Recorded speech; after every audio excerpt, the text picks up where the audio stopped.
Хоча покажу, як кожен спортсмен піднімає логліфт. Покажи. Можемо почати з Тірекса. Ну давай, бачиш стену, давай.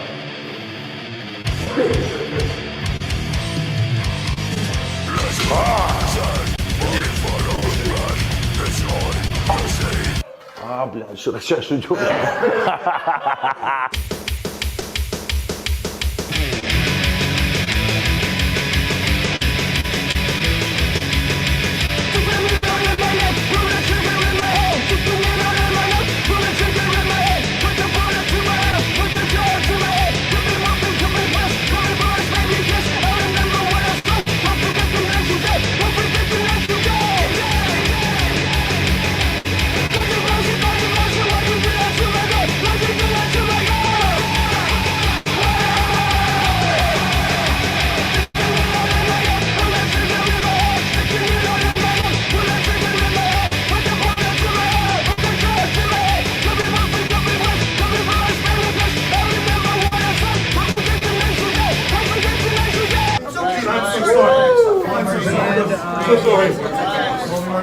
I'm so sorry.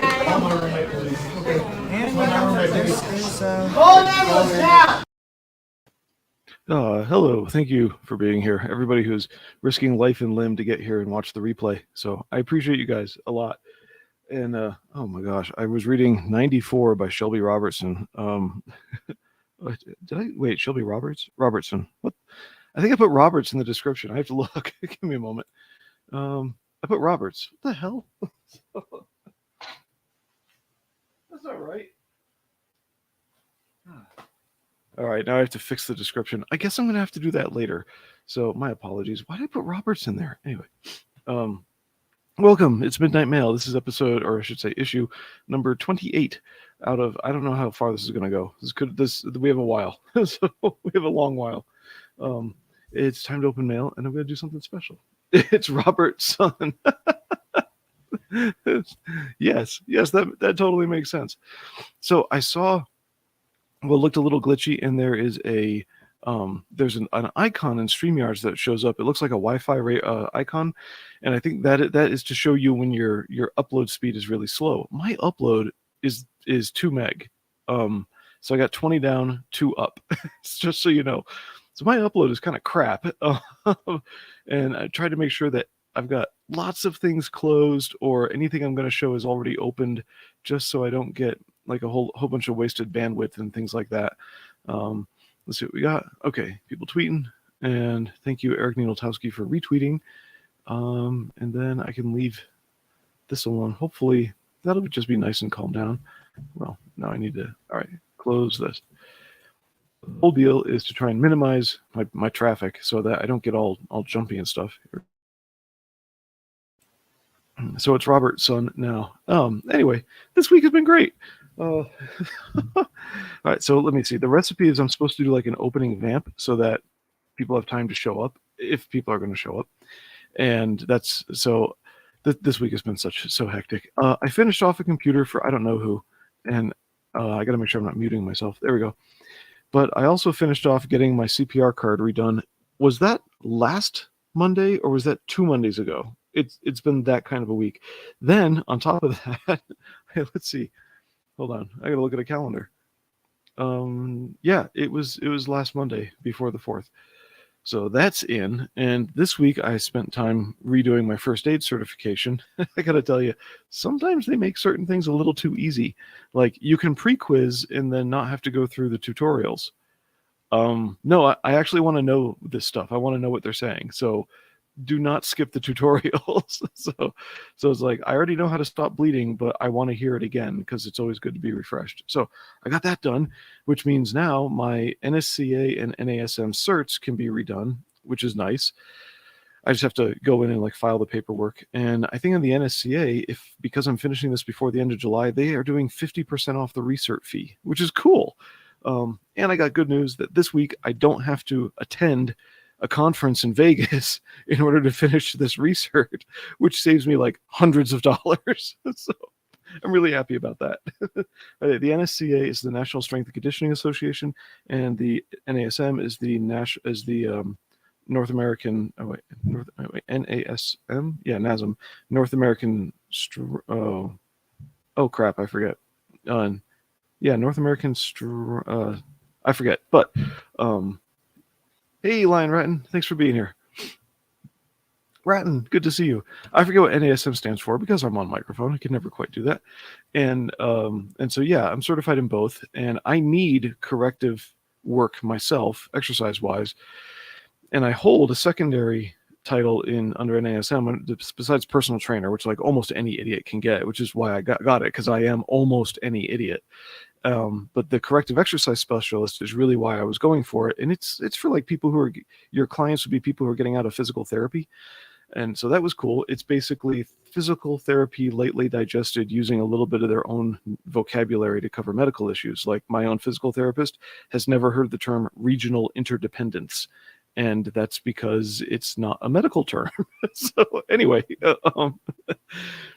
that said, my head has just been so full of things I got to do that I can barely think. And doing the show for you guys has been not just enjoyable, but sometimes I feel like I'm a failure at streaming, but still I enjoy it. But doing a show for you guys has given me really something to kind of schedule around and try to find a concrete thing where it helps me with the ADHD, basically. So that's kind of cool. Sorry for the selfish motive there. It wasn't what I expected, but I hope people enjoy the show if they check it out. And if they don't, definitely leave a comment, leave a thumb up or down.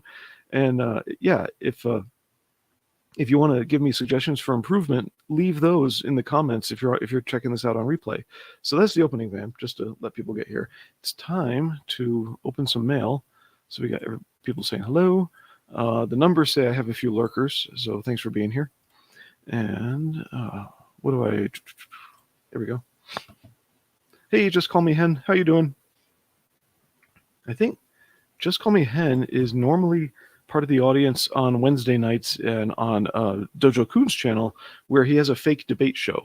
The debate is real, the show is fake, or something like that. So anyway, we are gonna get started. I've got the knife. I've got the scissors somewhere. Uh-oh. I see glitches going on. Okay. And oh, there we go. First, just more whining about life. Oh, everyone please hit like. Thank you. We don't have to get away from Mo. He's not bad.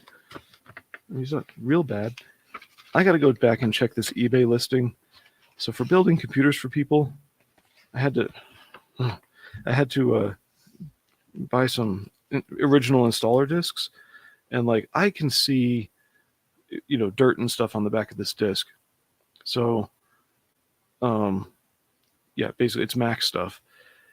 In the eBay listing, this had both of these in a little sleeve that had the sticker on the back. Like they each had their own sleeve. When it got mailed to me, only one of them's in a sleeve, and they don't look so pristine. So now I have to like test them and all that stuff. Oh man, I hate the hit and miss of eBay. But there's mail piece number 1. It's nothing to do with comics, just blowing steam. I will show you guys something funny after I open mail. I got 3 pieces to do.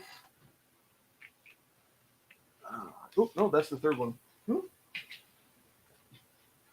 Okay. I think this one is from the same people who did Hunter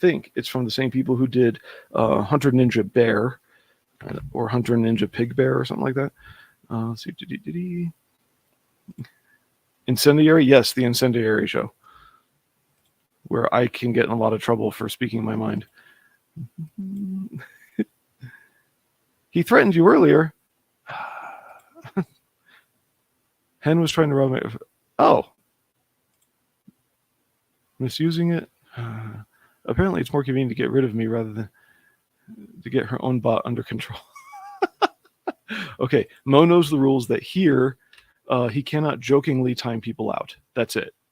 So timing people out just because they insult Michael Bancroft or other reasons. Nope, we're not doing that. I mean, who would insult Michael Bancroft? I know I would never, ever do that. You didn't time her out. Well, over there you didn't. But that's my rule here is don't time people out when they don't actually deserve it, as a joke. Okay. No packing slip.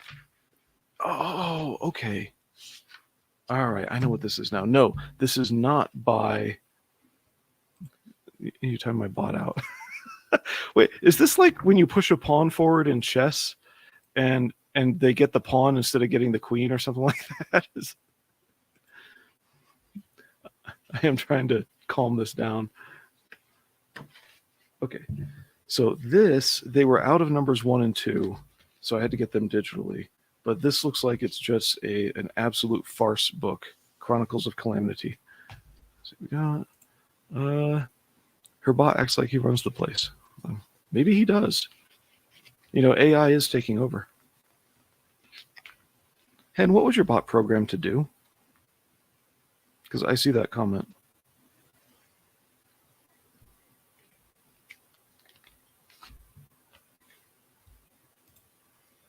PMSL. You're going to make me look things up. Enjoy the art. Postmodern slave labor? What? PMSL.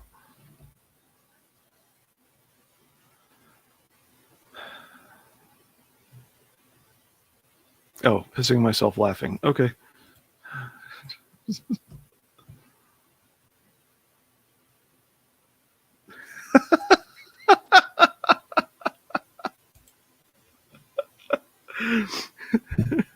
Tells people to hit like and subscribe, which I already do. He took my gerb.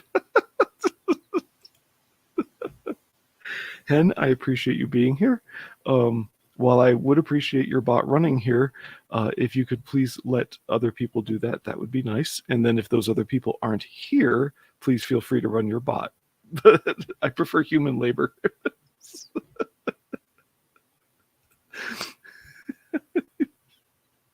Okay, I'm going to flip this book open. This just looks like a really funny book. I can't remember the synopsis from the promo because that was quite a while ago. And this is book 3 of 3 so far.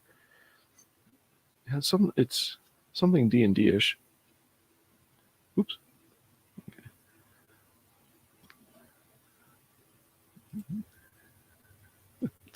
Thank you. Okay, I appreciate the likes. I appreciate the...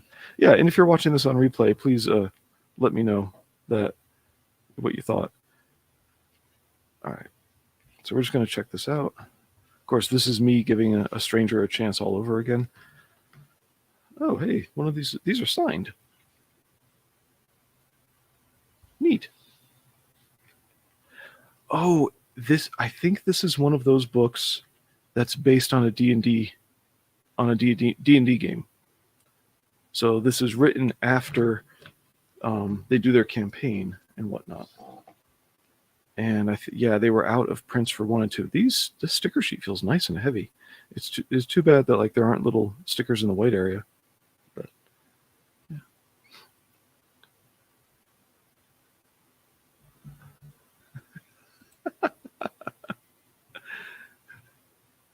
You guys are too funny. All right, so this is John Luther Davis and Steve Weatherell. No B. By the way, I think these past 3 streams, ever since I removed my Logitech software, because it's a Logitech camera, I think the camera looks a little better. I hope you guys agree. So, but if it's transmitting at too high of a rate. All right, so we got... Sing Ye Bards, the song of the first epic adventure. Yeah, this is a D&D book. All right. When last we left our heroic adventurers, heroically seeing off a demonic invasion, the mighty warriors were scorned by ungrateful townsfolk, but not without learning of a secret magic cave that might restore their fallen barbarian friend. They were surprised by a fiendish giant crab and heroically got their asses kicked. And now a mysterious stranger offers them a much-needed sanctuary. All right, let's see. It will be refreshing, Blue, to have someone ring his bell without leaving a flaming bag on his porch. Yeah, that'd be nice. All right, so I see like a werewolf in his glasses. Yeah, this is nice, goofy, cartoony art. It looks like the blend of a couple of styles.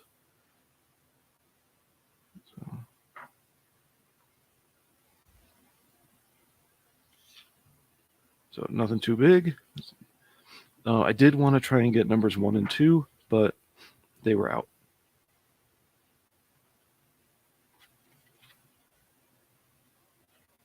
This was in the promo.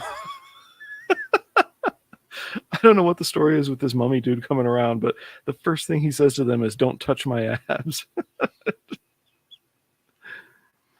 Yeah, this looks like it's going to be a fun, good, goofy, stupid read. You know, stupid the good way. Not stupid the bad way. There's plenty of stupid the bad way. Read 90s comics. Cool. And this came with the sack. So there we go. All right, that was number 1.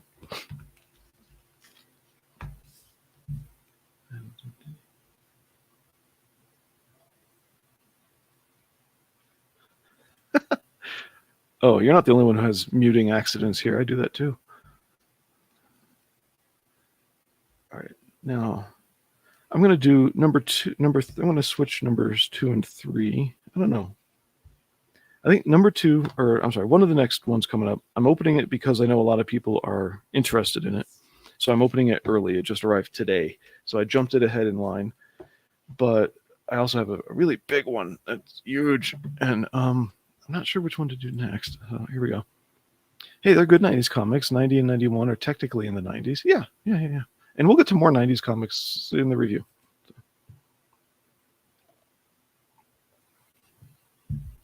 All right, just a moment. Okay. I think I'm going to do it this way. I'm going to do... Oh. Take the label off. So, do you know what that is? This is big. Whoops, I'm hitting the keyboard. That is kind of a giveaway on what's in here. This thing is large. So, because of going to school, like May through August, or through the beginning of September, the past 2 years. Let's see, take this down. Pardon the non-hijab lap shot.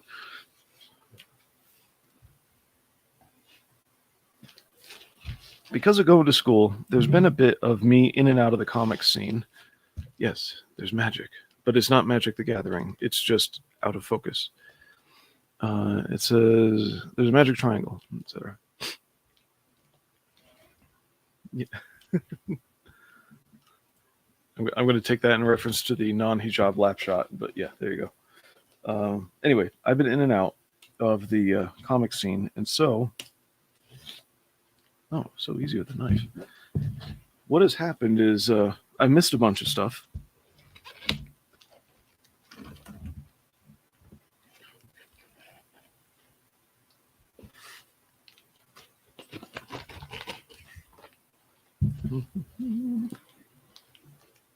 What happened in this box?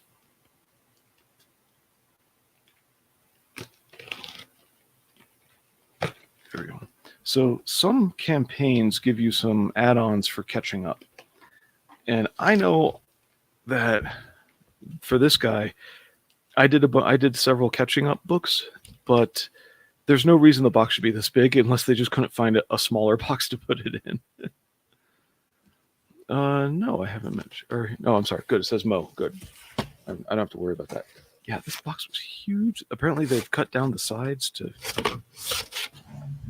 I'm going to bet this thing just didn't fit anywhere else.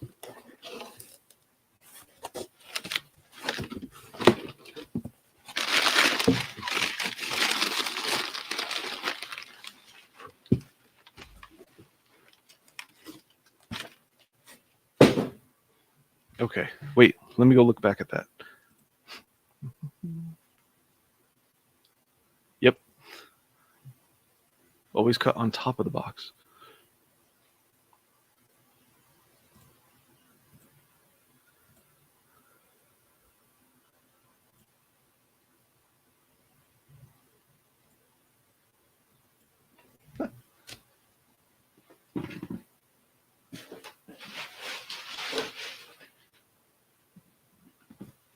Okay, just had to make sure there was nothing more in the box. And this one was mailed by, where'd I put the labels? Daphne Lang? Is that her name? You're going to have a field day with this. What are the labels? I just had them. Oh, well, I think her name's Daphne Lang, and this is J.D. Calderon's book. So I don't remember asking for these extra doodads because I normally don't really thrive on like all the pins and stuff like that.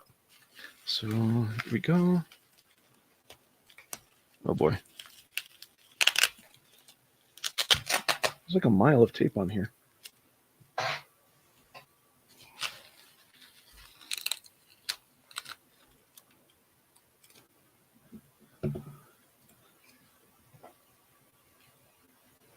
I'm entertained by the discussion you guys are having about people I don't know, which is perfectly fine.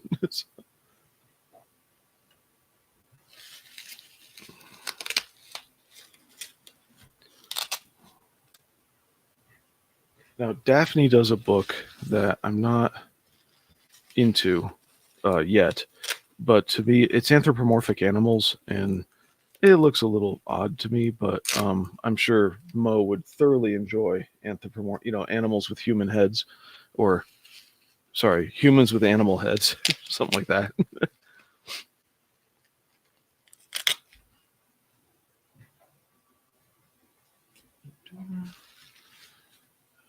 Here we go. Okay, I've gotten a package before where I got lucky, but other people did not get lucky, and I'm just ripping on this, where somebody had a pin like so. Okay, that's a mouse. Yeah, it's blurry. That's a mouse. And they took the pin with the metal side, put it on the front of their book, and then closed up the Gemini mailer and smashed it flat, as if that's not going to damage the book. Yeah, brilliant. All right. Anyway, keychain. Little acrylic keychain. Not totally into the doodads, but we have pushpin type things, more of the mouse. So I think they're husband and wife or something like that. But J.D. Calderon does this guy, the mouse, Oswald, and his wife, Daphne, does the other animal stuff, which isn't my speed. Or at least not yet. I haven't read it yet. So the first several Calderon books I thought were great, so I tried to stick with it, and then I had to go do other stuff. Thank you. Thank you, Jake. These are the books. So I'm getting through the doodads first. Oh, I should put my my censorship plank back so that you guys don't have to, see my lack of a lap hijab. Here we go.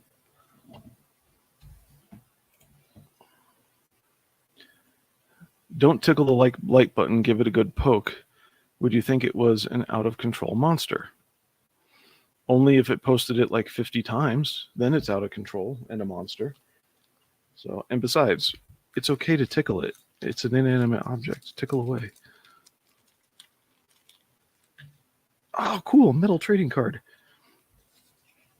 I do not remember backing all these little doodads. So these are definitely like stretch extras. I want to see a 6 a.m. comics version of Oswald the Mouse.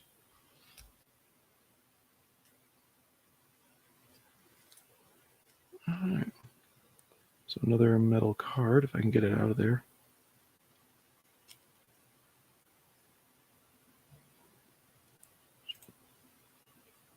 Thank you.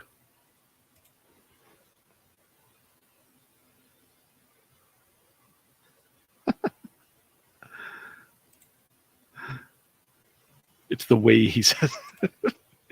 You guys are, whoopsies. You guys are ridiculous. How do I pick that up without scratching it? There we go.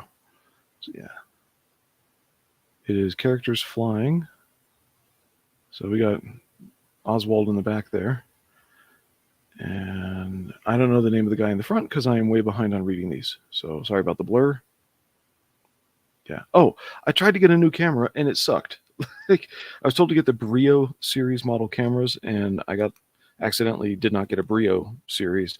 And then the next thing I know, like the software for the camera, it's ridiculously trying to take over the computer and not doing anything for the camera, like focusing, so, or tunnel vision, and it had like a 180 span on it, so you could see, like, or actually it was greater than 180. It was bizarre.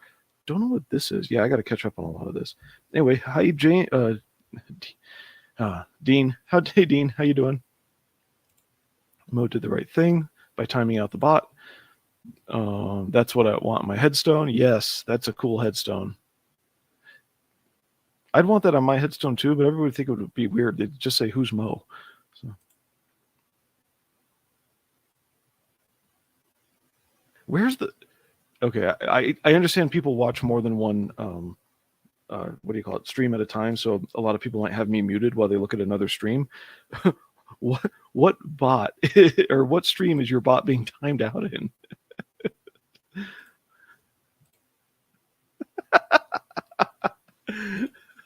You guys are killing me. Anyway, stickers, cool stuff. Nice little trading card. I have to get a protector for him. That's something I was going to talk about doing this week, but I need to bring it up when I talk about the main book. We got 2 books to review, or 2 titles to review.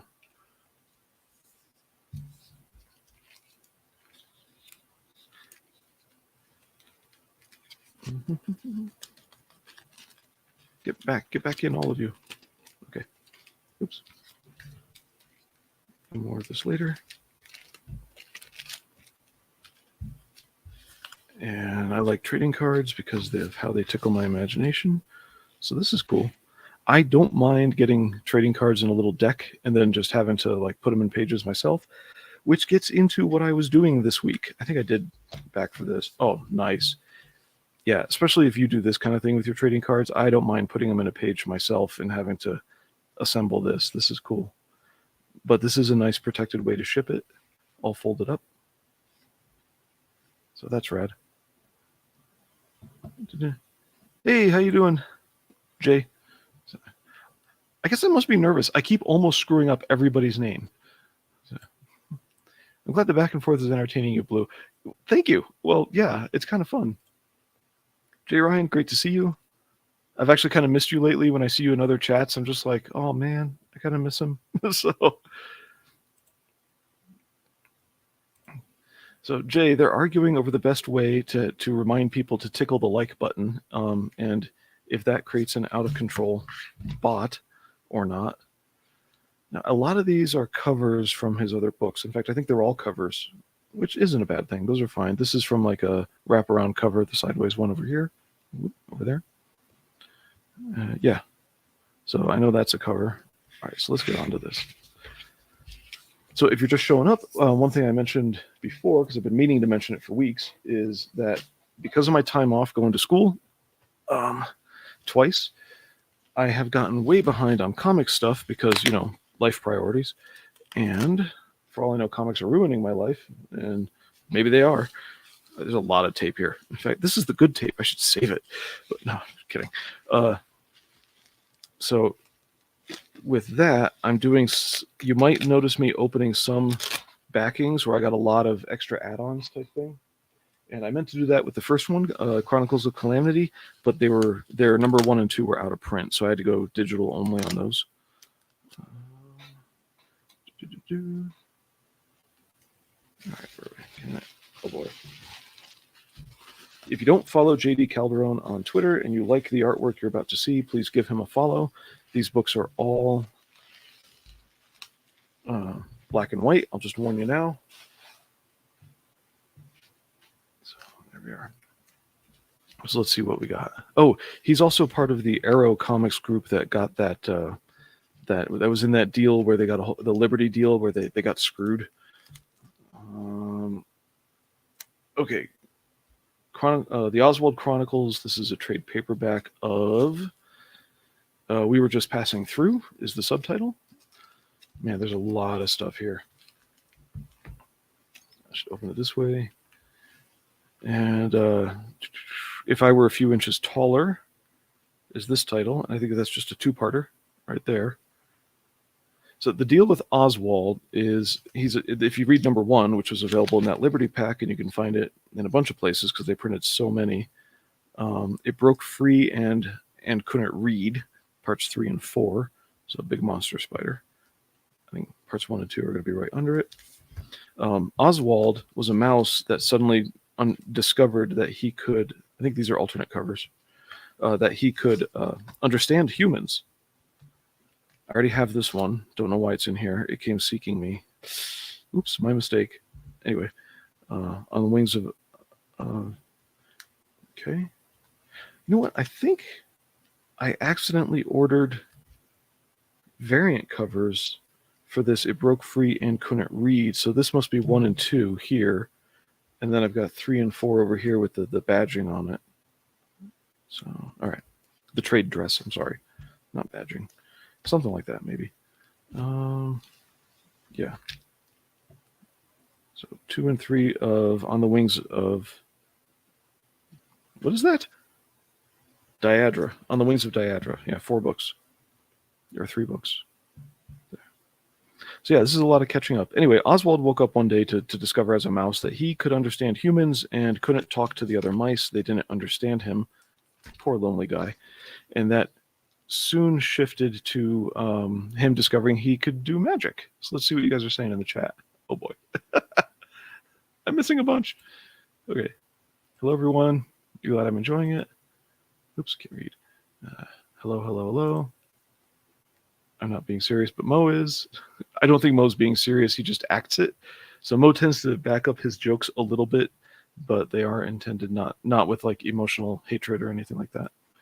I didn't time Hen out. Right, you timed her bot out on a different stream. I'm not worried about that. Sorry, did somebody tell me to stay out? Blues put a moratorium on comedic timeouts. Yes, because they prevent other people from who might not enjoy the joke. They prevent them from enjoying interacting with each other on the stream. So, because my streams aren't really long enough for that. So, go to J. Some women need to learn their place.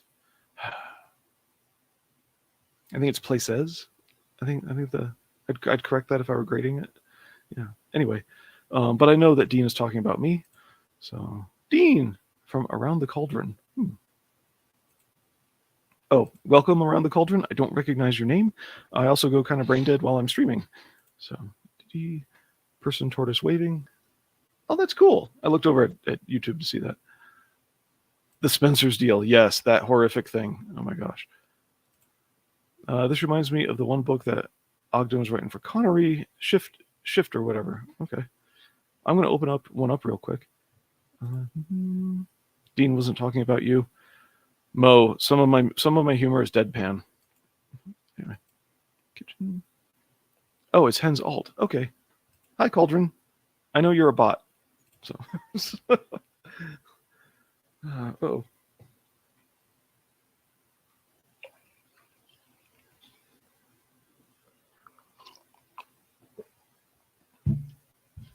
Okie doke. So I'm going to pick this one. It's a one shot, and it was on top. So we can just take a look at the artwork inside. A little bit different look for the mouse here. I shouldn't point at things and then move too quickly. Sorry. Presentation. My humor is dead. Sure. Pan. Not so much. I can't win. I'm not destined to win. Speaking of which, I should check my lottery ticket. I hope Omarosa Moon checks this one out. She's pretty cool. I know her from outside of YouTube. So,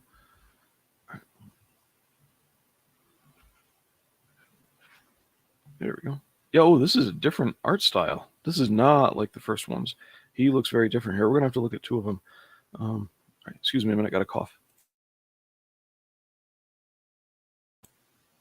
Okay. Created and written by J.D. Calderon, cover illustration by Matthew Lunsford, cover colorings by Jeremy Roberts, and interior illustration by Matthew Lunsford also. Okay. Yeah, totally different art style. So we're going to look at 2 books then, just to give you guys an idea of what the art looks like. I am skipping a few pages. You know, it's a readable, enjoyable. It's quaint in a way. It is fantasy oriented. You know, there's a big evil. There's an evil kingdom that he first comes into when he gets to the magical world after surviving leaving the human world. And this is way, way back. Like, these stories are further down. I did write Calderon a message at one point and asked where I can find a list of how to read these in order. So he does have that. I forget where it was. It was actually somewhere on their website that I wasn't finding, and they gave it to me. Okay, here we go. This is what I was waiting for. All right, first we'll do this one. I love that Mo had to quickly get in there and make sure I didn't blame him. Yes. And then this is it. A black and white furry book? And does it at least read front to back? Yes, it reads front to back. And his wife does the books that you're really going to call furry. This is just a mouse book. So, he also does prose books with the same character. So his wife's books are called, I'm saying his wife. I don't know that they're married, but let's see. Tall, Tails Comics. Daphne Lang is her name.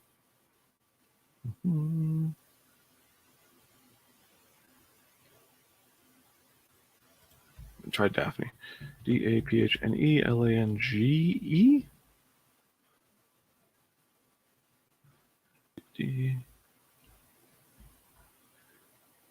Oh, you know what? I had a hit for her on the previous.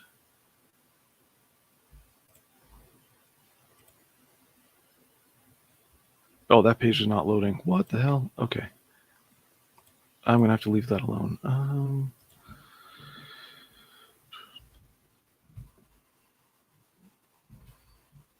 Chronicles, Onicles. What's going on? I was more concerned Blue would blame me and take my wrench than be stricken with crippling remorse. Oh yeah, the remorse would kill me. Thank you for looking out for my emotional life. Hey Felix, thank you for being here. He wasn't as mean to me. He won't take it away after the first offense. What? Right? What? So hello. Oh, OswaldChronicles.com. There we go. That's copy. I'm just going to throw this in the chat. Paste. There you go. Oswald Chronicles. And okay, here you go, Mo. This is going to kill you. Well, hopefully not. But window, this window, share, add. He was completely. You were not completely innocent, and I did punish you. I reduced you from the higher level, whatchamacallit, moderator to the lower level one. Actually, I think I put you back too. I don't know. All right, so I'm looking at OswaldChronicles.com. That's this one, and Daphne's does this one. Mo, you're gonna freak out. Yeah, this is the book. Whoa, big scroll. This is the book I'm not reading when you say furry. Okay, yeah. Things aren't quite loading there, but Tall Tales on Kickstarter. Apparently it's an okay read. I don't know, but this is more of human bodies with animal heads, as opposed to Oswald Chronicles, which is more the actual animals are involved in the story. Although that contradicts that right there, but they look much more like animals. There you go. All right, remove. So yeah, this art style is different. It's pretty cool. I like it. I do like it.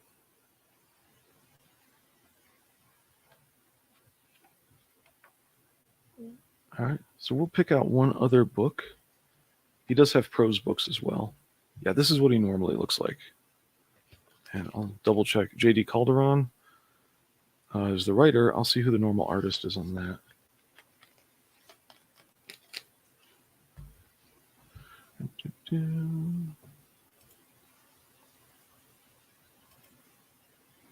Don't pick on Jay.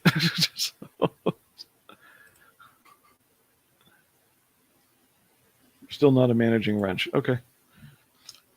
I'm very affected by that. Mm-hmm. Yeah.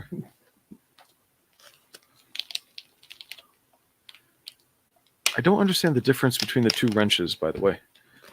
Whoopsies. This one looks different. Have not looked in this one yet. Maybe it has nudity. I'll be very surprised. Yeah, this is how they normally look. Okay.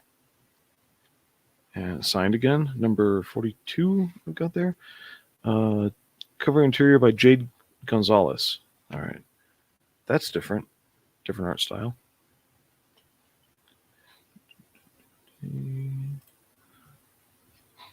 Oh, geez. Hey, Corey Barton, how you doing? Thanks for being here.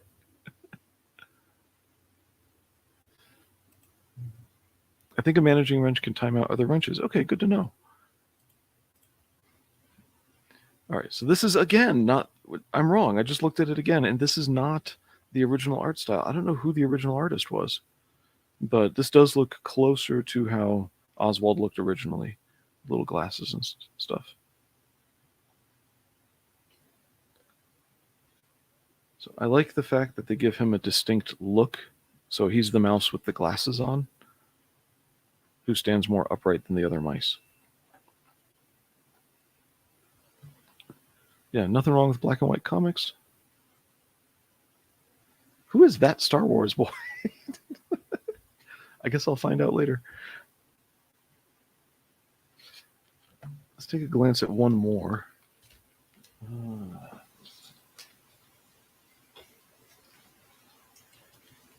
Oh, wow. There's more stuff back here.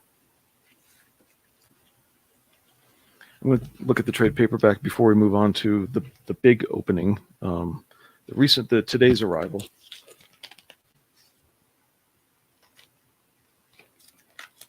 And then somebody said something really funny in Weightlifter Land on Twitter today.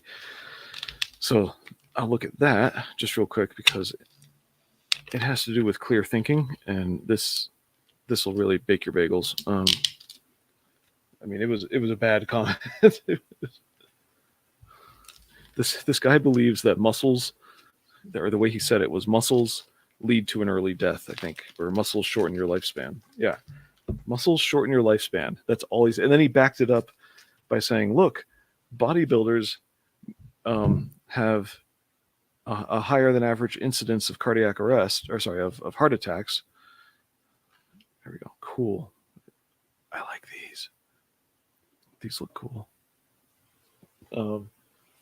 And then he said, and then he also tried to justify it with the thing about AEDs existing in gyms. Okay, so this is printed a bit small. I think it's a cover. Oh yeah, in fact, it's this cover right here. We'll see that bigger. So this half is the cover over there, and then this might be the trade paper, a different trade paperback, because it's not a wraparound where it's front and back that way. This is the front. So where is that? Yeah, we'll figure that out. Maybe I'm holding it wrong. I am holding it wrong. There we go. That's the cover. God, I am so sorry. Anyway, cool trading card. Double-sided, 2 different covers. And then here's another cover. If I stream, Felix would be my first wrench. Of course. You don't want boiled bagels. I haven't had those in a long time. Brings me back to my childhood when I learned to cook. More cover art. So that's a lot of tiny text.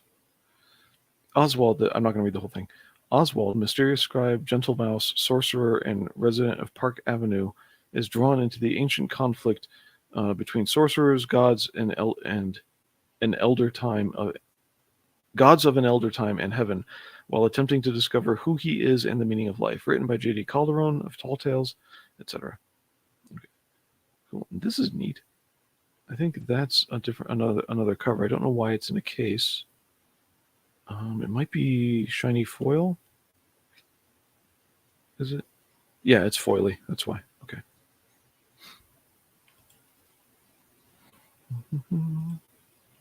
Felix is better than Frog G. I'm not getting into that. To me, they're both great guys. So let's see that. All right. So let's take a peek in the book, and hopefully you can. Oh yeah. Reading lists. First half of Oswald's life. Second life in Dream, and he thankfully got me a checklist here, so I can just read these. What is? I think the way they're written is once you get through the first trade paperback, you can read anything else in any order. Yeah, here we go. This is the original artist. Let's see who he is or she. It is Jade Gonzalez. Okay.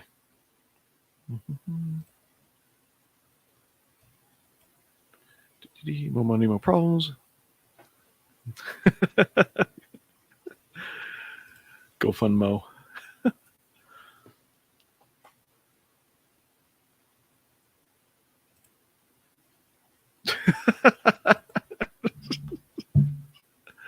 I was not as good as my cherry.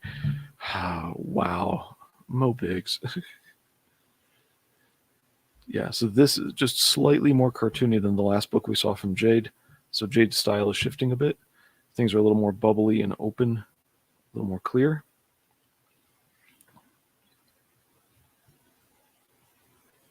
It's not manga, but I know that Mo is going to make an argument that it is.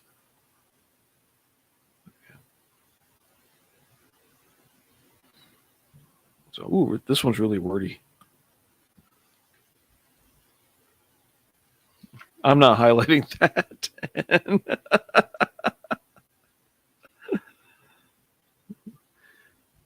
Did you check in the bottom drawer?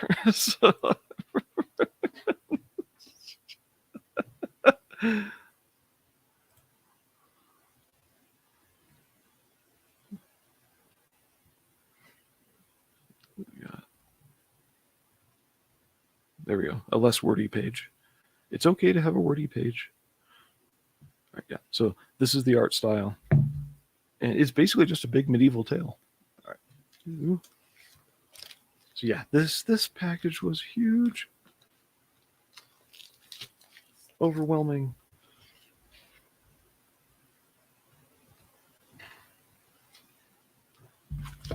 Put these away so I don't lose them. Okay, so I got one more package today that I think good.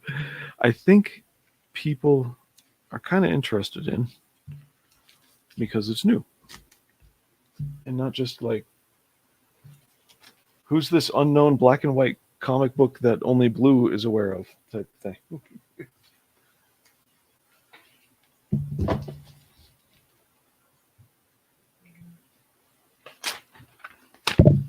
Oops, I hit the mic. Sorry about that. Like a walk in the closet at this point. What? I don't know. Like a walk-in closet at this point. Oh man, that is harsh. I just put that together.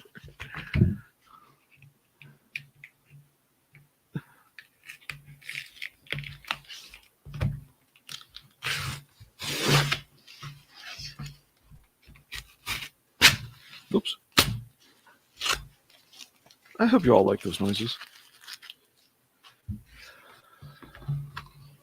Ah, oh, feel the stretch. Oh, it feels good to stretch. Yeah. Oh, the tape came off. There we go. Yeah. Ah, there we go.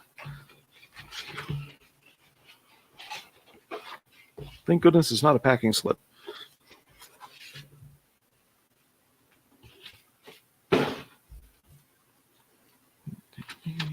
Dear backer. Okay, good. That's nice and generic. It's the Mythicals. I'd like to start off by with saying thank you. Just start off by saying thank you. Don't say I'd like to.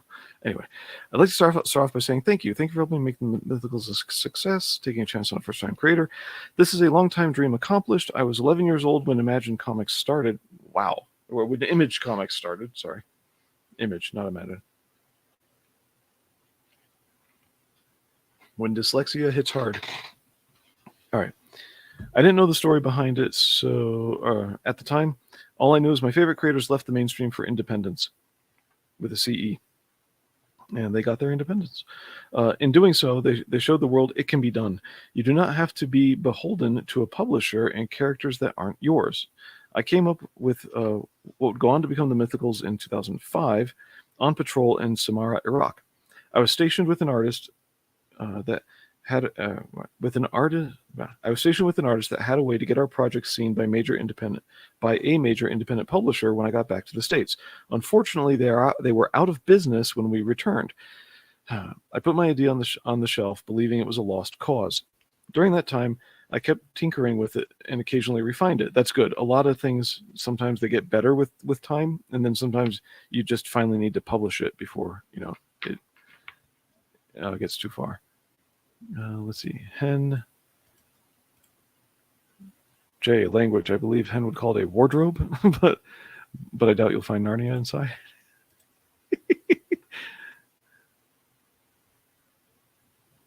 His super wrench, please. It's just a joke. No offense intended. Give me a super. I can't do this. I'm just gonna. Either everyone gets a wrench or nobody. So, okay, if you need to apologize, just apologize. And if I think that would be good enough. I am joking. Oh, thank God. So, you're not offended. Sweet. All right. It wasn't Mo. It wasn't you being mean. It was Jay saying that she's basically like a walk-in closet now. That was the mean. Anyway. In late 2021, I was on social media, and a single photo took me down the independent comics rabbit hole, or indie comics rabbit hole. I was amazed that everyone was doing it themselves via crowdfunding. After great deliberation, I decided to give it a shot. Many months of research went into pre-production to make maximum impact. Making connections and what I now consider to be friends in the industry were essential in you receiving this comic. It's hard work. Sacrifices were made, relationships were strained, and many times I doubted my ability to pull this off. Nothing worth having is ever easy. Thanks to people like you, the dream is real. I am published, and I couldn't have done it without you. Also, I can reassure you that you haven't seen anything yet. I'm just getting started. Just wait until you see what's coming for issue 2. Make sure you're signed up for my mailing list for exclusive content before news breaks publicly. Eternally grateful, Hojo, also known as H. Wayne Desper, Hojo. Yeah, there's his letter. Cool. I hope you guys like that. If you're all joke fighting with each other. Okay. So, before you all get out of here, please remember it's all joke fighting. It's later in the stream. My hands are getting greasy. I think I accidentally touched my greasy face.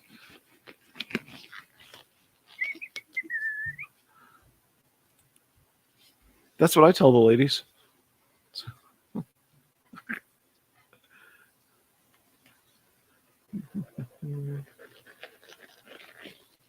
All right. Hojo's very precious, shiny metal card here. It looks like there are 2 of them. I can't remember. It's either extra thick or there are 2 cards. Yeah, it's extra thick. Okay. Because the guy in the back is the guy in the front. So there we are. Nice. Vampire dude. Julius Linus Verlerii. Valeri? Sure. Status, mythical vampire. Bio, a Roman, censored. They're like blacked out things. Blue, we were all here when you bragged about your size and then angled the camera at your crotch.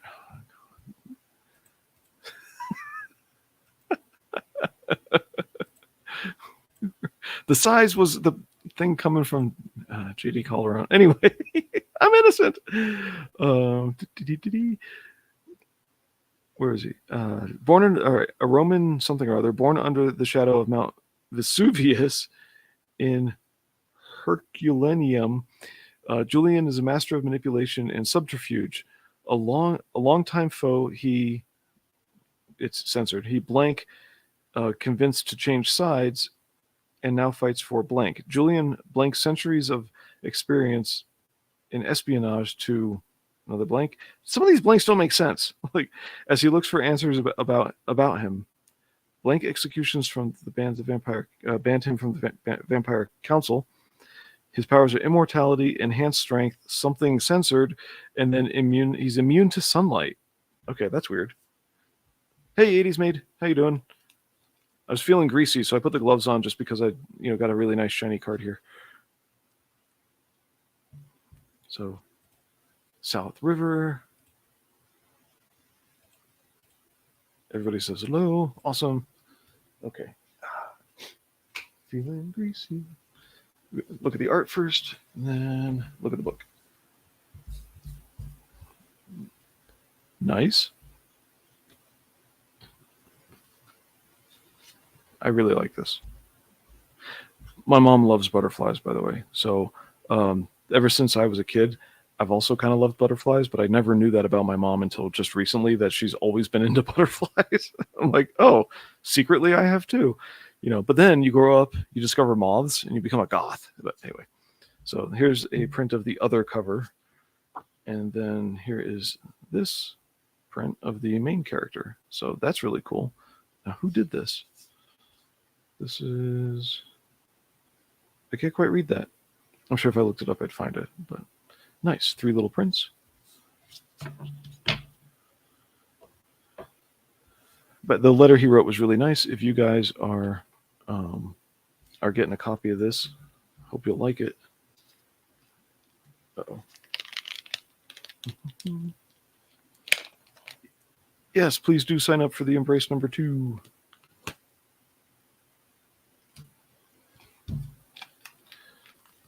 It's like we got...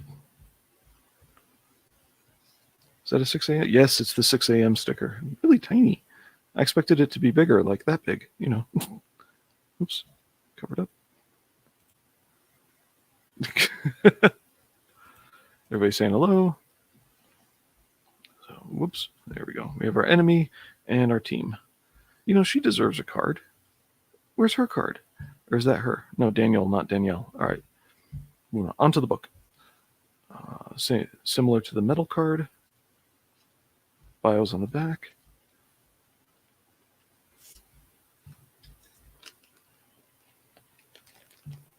Hey, Crazy Mad. Thanks for being here. So the Mythicals came today.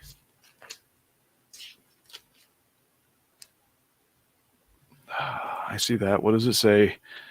This is why Blue is going into awkward fights with this fellow Judas stick. Oh my gosh. You know how you never think of a good comeback until it's too late? This 6-foot-tall guy with blatantly he's on TRT, but nobody's certain that he actually needs it.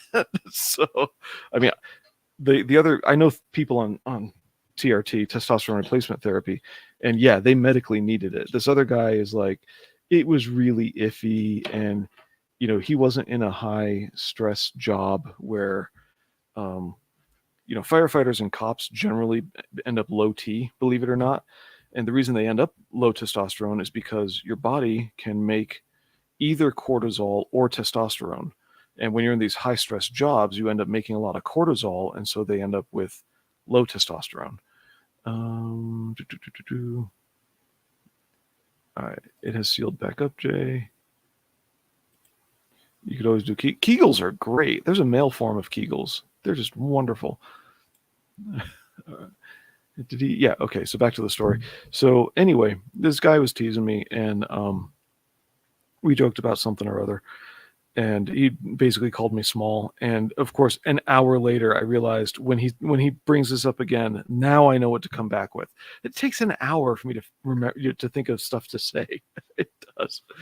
And my comeback would be something like, "You only know it's small because you keep trying to grab for it." So anyway, gross. Yes, as always. Believe me, the guy had all the testosterone you could ever want.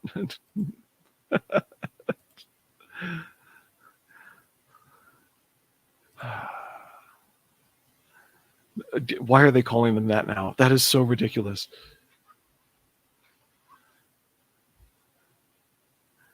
And oh, I missed. There we are.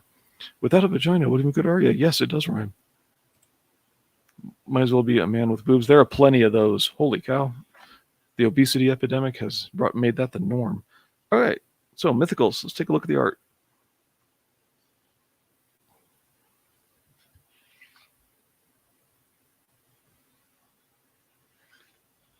This is odd. She's in the mirror facing us already before she's looking in the mirror. That's subtle. Or is it supposed to be subtle? So she wakes up from a nightmare. See what we got going on here.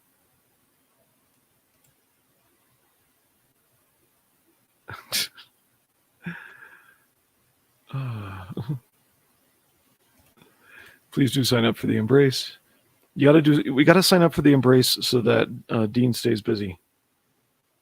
Because if nobody signs up, then the book will be taken away from him and he'll just be bored.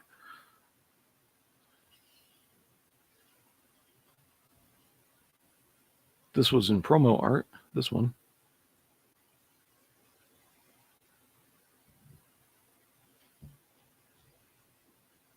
I know I skipped a couple pages.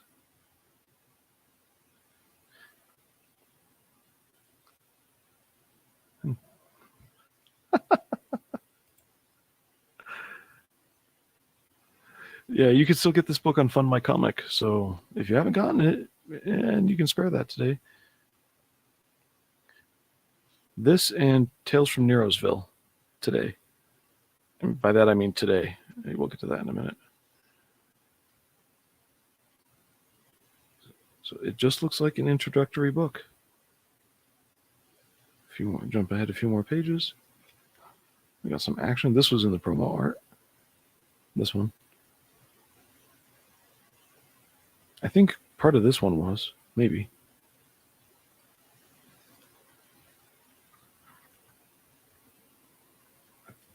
That reminds me of one of the original art that was for sale, but I might be mixing up two different pieces.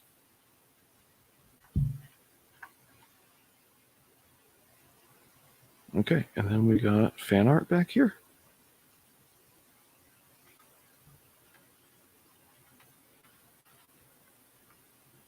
Nice. Oh, that's cool too. Scary. The wolf is at the door, next issue. So a little preview there for you. I accidentally supported Dean without realizing it, and I refuse to accidentally support him again. Oh, okay, good. Deliberate support's always better. So cool. Go. This is what Mythicals look like. Go take a look. It's just a floppy.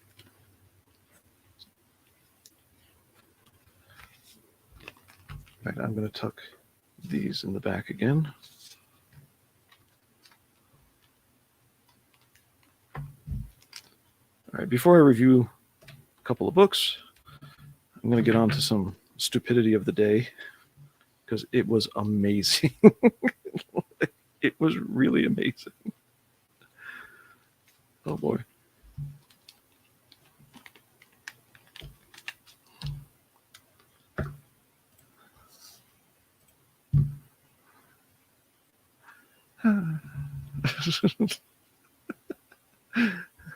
Get all defensive. No, the big one was all the ones with the Oswald Chronicles in it. Oh, there were times when I used to be, PTSD sensitive enough that because I couldn't. Okay, there's an overlap between autism and PTSD, so autism and trauma, and sometimes the autism can bring on trauma. So that's a fun one. But then autism's neighbor, ADHD, also has slightly different overlaps with PTSD. All right. So anyway, because of people misusing their sarcasm or saying mean things sarcastically when they intend them to be mean or whatnot, you end up losing growing up with that, you end up losing a sense of humor.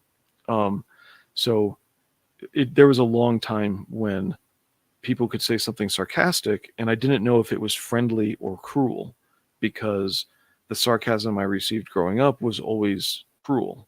That was really bad. Anyway, so when you guys say stuff like this, it's like I can remember totally wanting to be like, no, here's what I meant. But anyway, there's that.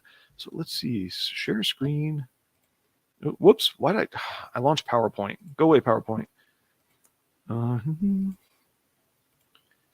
Okay, clear this one out. Gonna get you guys a new window. And stop that screen. Oops.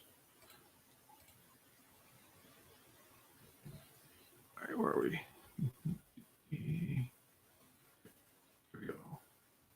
present, share screen, give me a window, give me that window, share. And whenever I do a window, of course, I can't see you guys as well. And add. All right, here we are. Remove that. How did you support me, Hen? It doesn't sound like that doesn't. And why refuse? That's I don't know if I've supported Dean in the past, but I have supported Michael Odin. Highly recommend you get Michael Odin's titles. There you go.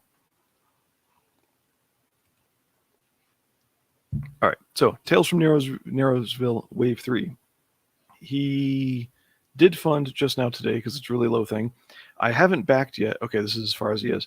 I haven't backed yet, so he was shy of funding, and my backing would have like gotten him all but $5 or something like that, depending on which way I went. We're going to look at Tales from Neroesville in a minute, and it's actually pretty cool.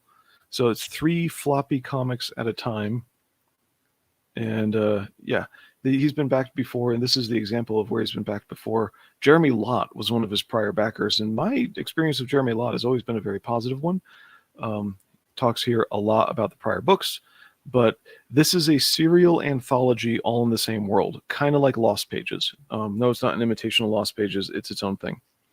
So a serial anthology in that instead of getting 3 different stories in one book that are then to be continued, his first book does have a big, long story like a normal comic, and it happens to have a backup in it.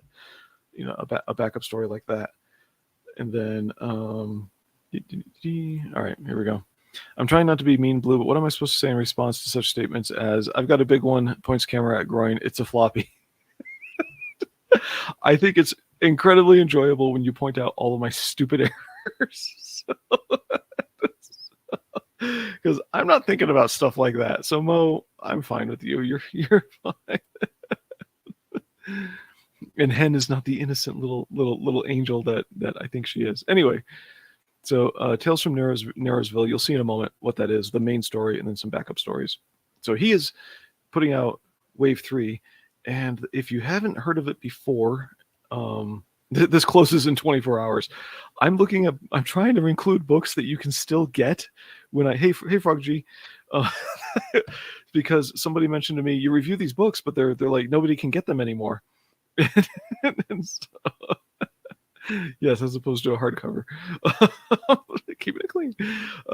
Anyway, somebody told me I keep reviewing books that nobody can get anymore. Digital 9-issue catch up, which is all, and then catching up for print issues is 32. So 9, basically, they are 22 pages minimum. And so if you think 2 of them makes up for one of the 48-page books that we're paying $25 plus shipping for, so you've got 8, or you got 4.5 of those $25 books. With shipping, I think it's $47 as opposed to $35. So how the hell do you do that? That is really cool. So I gotta learn how to do that. Anyway, thank you, Frog G. I have never ever pretended to be innocent. I just try to be respectful up front because I really suck at showing respect, so I have to like deliberately be respectful. But Frog G, this is awesome. Thank you for doing that. Anyway, back to this thingy. Yeah, so if you want to just pick up with number 3s, I think you can. And then, or with Wave 3. And then if you want to go and get all of them because you just happen to have that much cash around, then you could do that also. There was a website attached to this, I'm not sure where, and his Be the Brawler thing down here for 55 plus all 9 comics. To get on, you get a picture like this of yourself on the back, on the back cover of the book, like that. So Be the Brawler. It was Ian Stewart, Sean Williams, and Jeremy Lott were the previous 2. These guys look like brothers. Anyway. There's that. Okay, so that's what I'm going to be looking at. It's out there, and Shelby Robertson has a sketchbook going. Why everybody always with this pose? Yeah, he's got a sketchbook going and the sketchbook bundle. Creature Collection, and Addendum Sketchbook. So these are 3 different books. And I bring up Shelby Robertson because we're going to look at his book. Okay, stupidity for the day. Muscles shorten your lifespan. That's what it says right here. They're only cool to 20-year-olds who have never... I need to move this over so I can read both of you. I'll get to you in a minute, Dean. Move that over. There we go. They're only cool to 20-year-olds who have never had them before. As you get older, you realize the incredible strain and weight it puts on your heart. All hearts have limited number of beats. Don't waste them. I learned this a long time ago that people who weightlifters tend to build a more muscular heart, and that is healthy to a degree. All right. He continues his line, and so muscles shorten your lifespan. Very generic, broad. He continues his line of reasoning. All gyms have AED. Those are the shock systems to bring you back. Why? A high proportion of heart attacks happen at the gym. Okay. But what causes the heart attack? Don't worry about me, Blue. Okay. Okay, you guys are talking about something else. Yeah, I'll leave it alone because you said don't worry. No problem. Anyway, so back to this thing. Whoopsies. Go back. Clutch that one. All gyms have an AED. A high proportion of heart attacks happen at the gym. And I answered him later, like, why do public libraries have AEDs? Because it's like a large number of heart attacks at the gym are people on treadmills, not the hypermuscular guys. So anyway, bodybuilders die around age 48 and have an alarmingly high death rate in cardiovascular heart, which is this chart. Cardiovascular deaths, pro bodybuilder and American men, different ages. All right. Oh my gosh, this guy is so conflating categories. It's ridiculous. I bring this up because I care about things like learning to think quickly. So, or look clearly, not quickly, but clearly. Which lasts longer, the car in the garage, a car revving 5,000 RPM. Your body's like a car, don't wear it out. Okay. And the punchline is who this guy is. This is so bad. First off, the people in this comparison are mostly abusing steroids. That's the problem. All right, so it's not building muscle, and it's not even steroid use. It's excessive steroid use, and that's what's really going on here. So he tries to say that muscles shorten your lifespan. No, in fact, somebody in all the replies down here, God knows where, I can't find it anymore. Oh, here it is, dude. That popped right up. Cool. Show this. These are MRI or CAT scan horizontal imaging slices to show at the top 40-year-old triathlete. These are of the thigh. Okay, these are people's thighs. So we're getting some thigh here. A 74-year-old sedentary person, adipose tissue all the way around, tiny little muscle inside. That's not just age.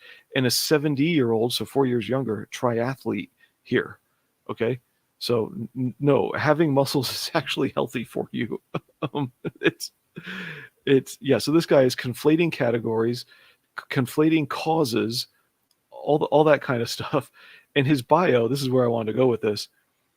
Tech lead is his name. Leave him alone. Don't go antagonize him. People did enough of that today. He's an ex-Google, ex-Google and Meta tech lead. What culture is he in? So he says semi-pro YouTuber and internet guru. Leave him alone. Don't go bother him. All right. Most guys won't read these tweets. You'll still have plenty of eye candy at the gym. Dude, I am the eye candy at the gym. Anyway, yeah. This guy who doesn't comprehend that he's conflating categories in two directions at once and just all over the place is part of the culture that actively censors people talking about medical information online. Yeah. Anyway, I think he reviews chairs on YouTube. You've got to be kidding me. Hello, Felix Haas. Them was cheeks. Okay, I don't know where that comes from. Just like any of the commissions, which is the thing you told me not to buy. All right, so we're going to move on. Just stupidity. Anyway, if you guys are interested in, and I say this to everybody because I do want to promote health, if you need a trainer, there are Linkmaster, Wrenchmaster, Frog G. Yep. If you need a trainer, there are plenty of people I recommend. I put their links in the description to this video. Here is Dean. He's a great guy. I am working on one of his programs for when I didn't have enough time to make my own. Oops, I'm in the wrong window. These notifications are probably you guys retweeting me. Thank you. Jerry for body weight only and a lot of stuff you can do at home. Nice guy as well. Francis, who moved to Venezuela of all people, of all places, from the UK because he got tired of the UK's crap going on, and he's like really tall. He's 6'4", and so everybody called him like Giant Gringo. Anyway, he found a nice lady and got married. Congratulations to him. So if you guys are looking for trainers, online trainers, Jeremy Brick, also great guy. He is not 6'4", I'll tell you that right now. But he does compete and do other things. He is just another friendly guy. Also got married like a year ago. Congratulations to him.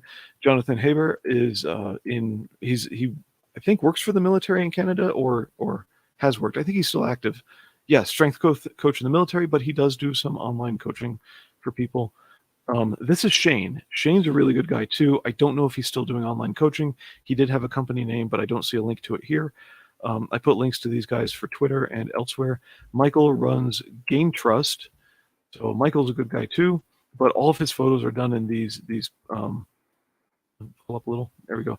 All of his photos are done in these places where the lighting is very extreme because like see this direct overhead. That's something bodybuilders like for the mirror, whatever.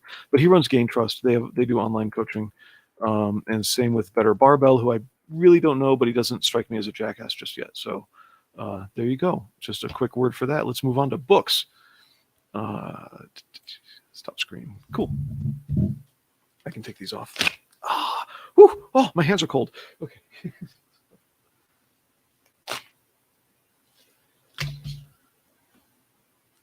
So, Tales from Neroesville. I'm going to go over the first 2 issues, just so you guys, or 2 issues, and then another side story.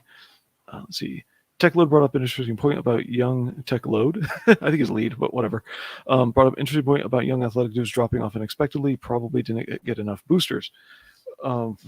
Jeez, that's really bad. Considering what we know about myocarditis now, ooh, that's really bad. Sorry, let my hands dry off. Okay.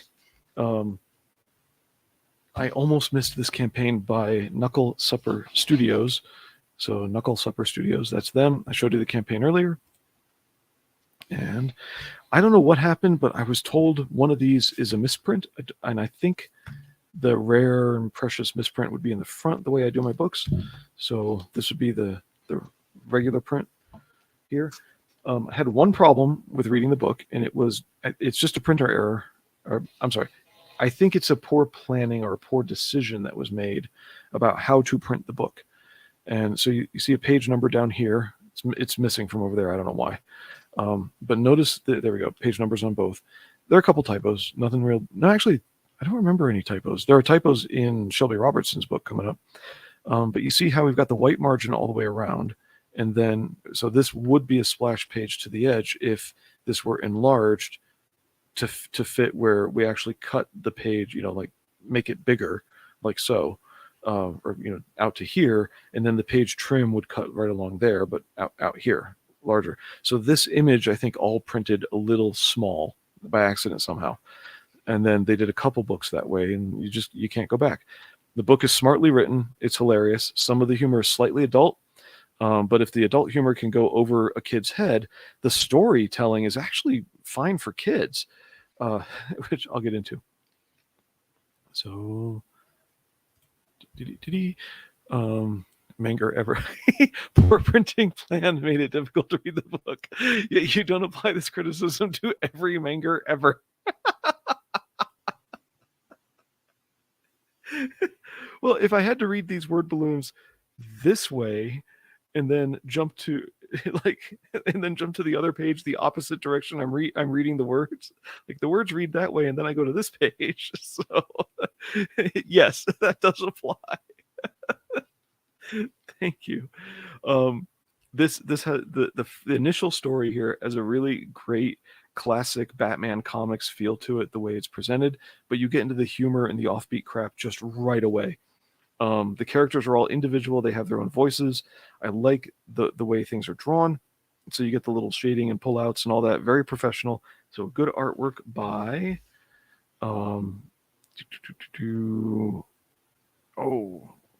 okay, all the backers' names are down here under thank you. Oh no, I think it's Meadows. No, Meadows is the writer. He's the guy who's on the campaign. So this would be Kurniawan, Kurniawan, Kurniawan, who did the art. So good art, good presentation. You know, where he drops out and removes the backgrounds and stuff like that. The story is pretty funny. So we got a superhero confronting a burglar, and we get to see who they are. And he uses floating, I will say, spheres for this. The border isn't even. It's messing with my eyes. Oh, yeah, I know what you mean. But he's got spheres here as a superhero. I forget his name. Oh, Airball. That's his name, Airball, and his balls. And that is the running joke to the point where it gets old, and then the characters point out that it's old in the story. So the writer understands what he's doing. And then Lightning Bug over here is just a try too hard, cringy as hell. He's supposed to be waiting for Airball somewhere else, or Lightning Doug, excuse me, not Lightning Bug. And when you say the border isn't even, do you mean this thing down here? Because I think that's a print through from the other side being darker. Yeah. That gray we see is from the other side. Anyway, this is newsprint, by the way. So this is all on newsprint. And what else? Oh, yeah. So Doug doesn't stay down, and he tries to help out, and that interferes with his sphere technology, causing the little cables that Doug shoots to go wild, and they get all tied up, etc. And the burglar literally kicks them off the building. They're having a conversation as they fall to their deaths, and they get rescued by Happy Jack, which is this guy. This book is really funny. A lot of humor in it. Some of it's very dark humor. I mean, very dark humor. They find out from Happy Jack that there's a party they're not invited to, and then Happy Jack goes on his way, and we move on to our first villain. Interestingly, this soldier doing his job guarding whoever is not letting this other supervillain in. Notice there's a little like Watchmen reference there with the happy button there, but it's a sad face. You can't really see it. It's a little yellow dot there, but his whole uniform's yellow. In fact, he's yellow. It's kind of weird. Anyway, but he gets to see Sinisterio, who is the thickness of the border. It should be same on all sides. Right. Okay. I'll address that in a sec. He gets to meet Sinisterio. And this is a different scene where he says, "Hey, that thing you were trying to find, we found it." All right. As far as solve that is if if this were printed large enough, like if it were zoomed in more, then the crop would be cutting that off, and there'd be no white border all the way around it. The crop when they fold the pages and cut the edges, so that would take care of that. But I see this as somebody kind of messed up the print file. Oops. And this is a first outing. They've learned better in the subsequent books. So also, I think the subsequent books are not on, and I'm just estimating, but I think the subsequent books are not on newsprint, if I remember correctly. So back to our heroes. They go to where they're supposed to go into the party. They see Happy Jack jump into a dumpster and figure that's the way in.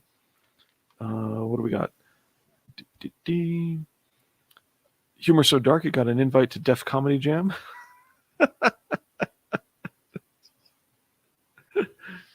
Okay, Shapiro just did a little annoying thing where one of his employees quizzes him on slang, and Bet, like he doesn't understand the etymology of where any of the slang comes from, and I agree. So a lot of it doesn't make sense, but it takes me a minute, but I kind of get it. Like bet must be a short version of "you can bet on that," which is simply saying, "Yes, that's right." So yeah, okay. And here we are with Black Entertainment Television. Humor so dark it got on Def Comedy Jam. And that was his first guess at what Bet referred to was Black Entertainment Television. So, anyway, bring it back around. They follow their way into the party. There's all kinds of weird technology, but if you jump in the dumpster, you get teleported to somewhere else, which is what's happening here. Then we jump to Sinisterio, not Sinestro, not Green Lantern. We get taken to Sinisterio rousing the troops. He's got a villain in the back here whose name I don't remember. I forget that guy's name too. There were things that I planned on saying this was a really good bubble, and then just like reading the bubbles to you.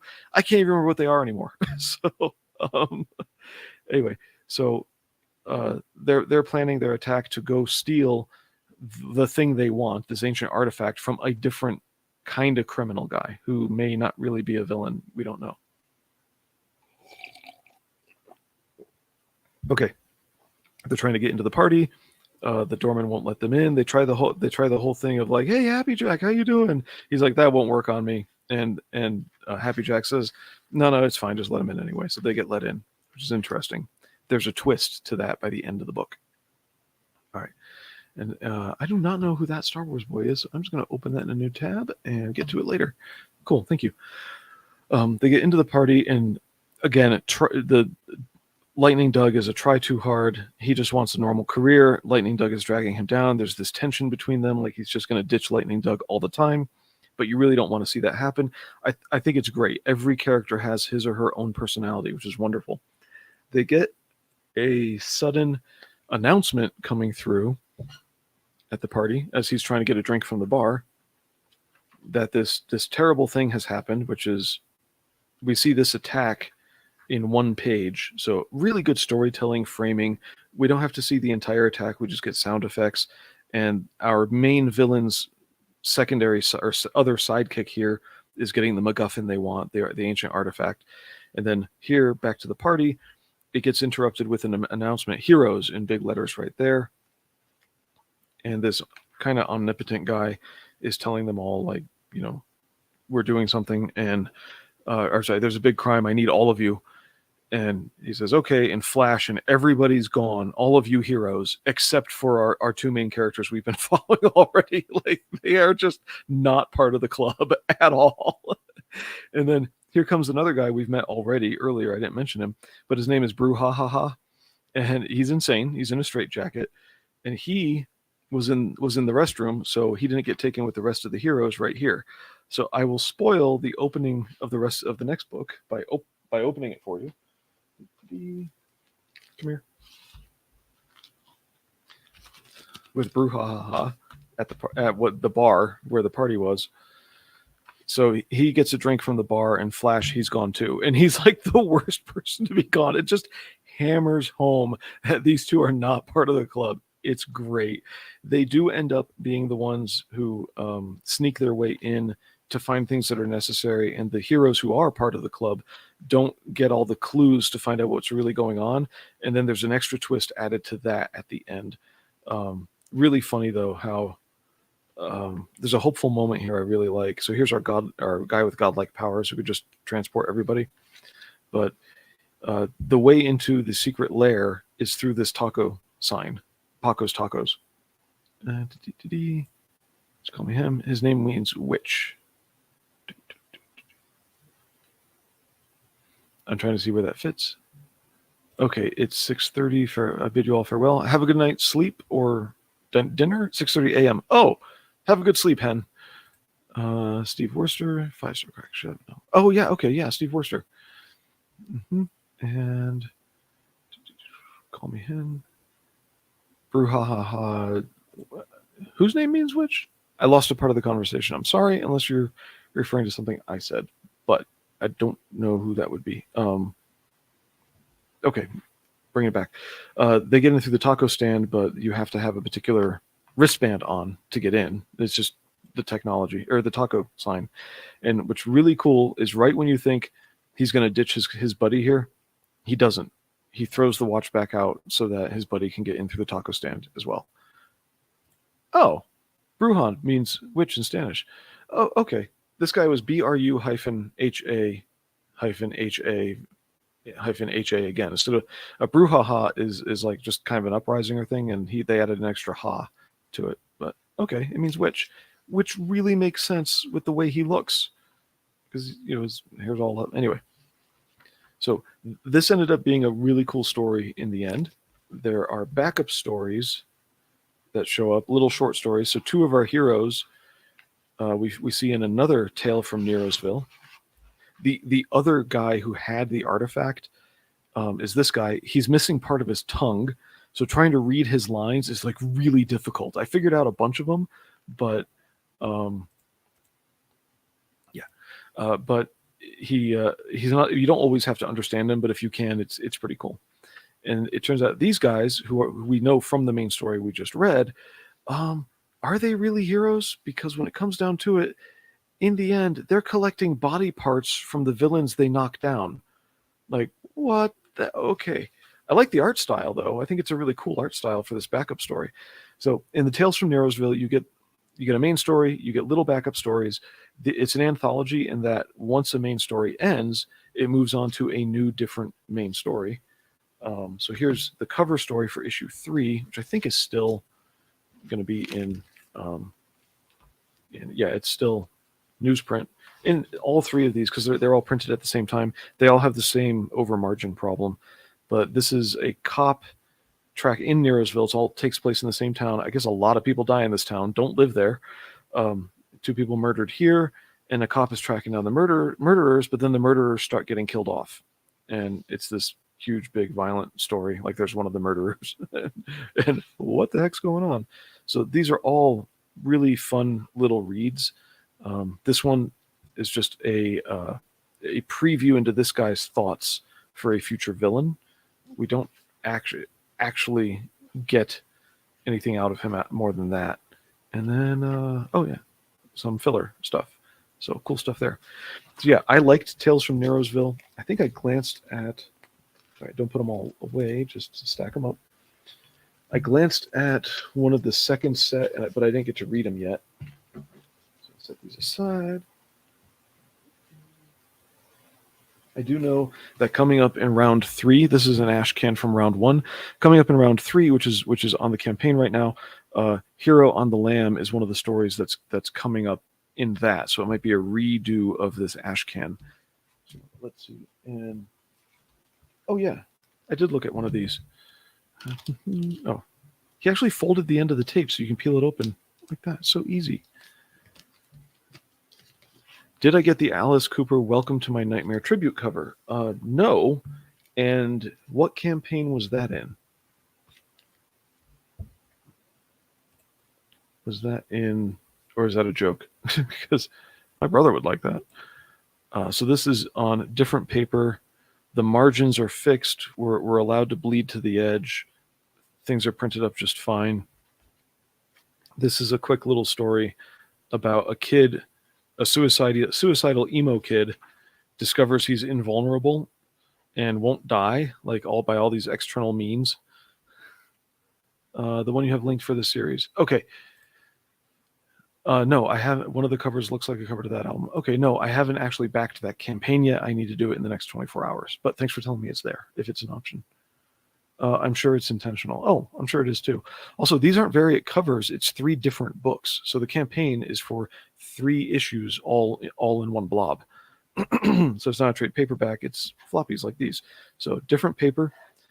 Yeah, this story is an emo kid who can't suicide and somehow becomes famous, and then once he becomes famous discovers he has an allergy to shellfish, and that's what finally kills him, like once he wants to live. It's very Edgar Allan Poe.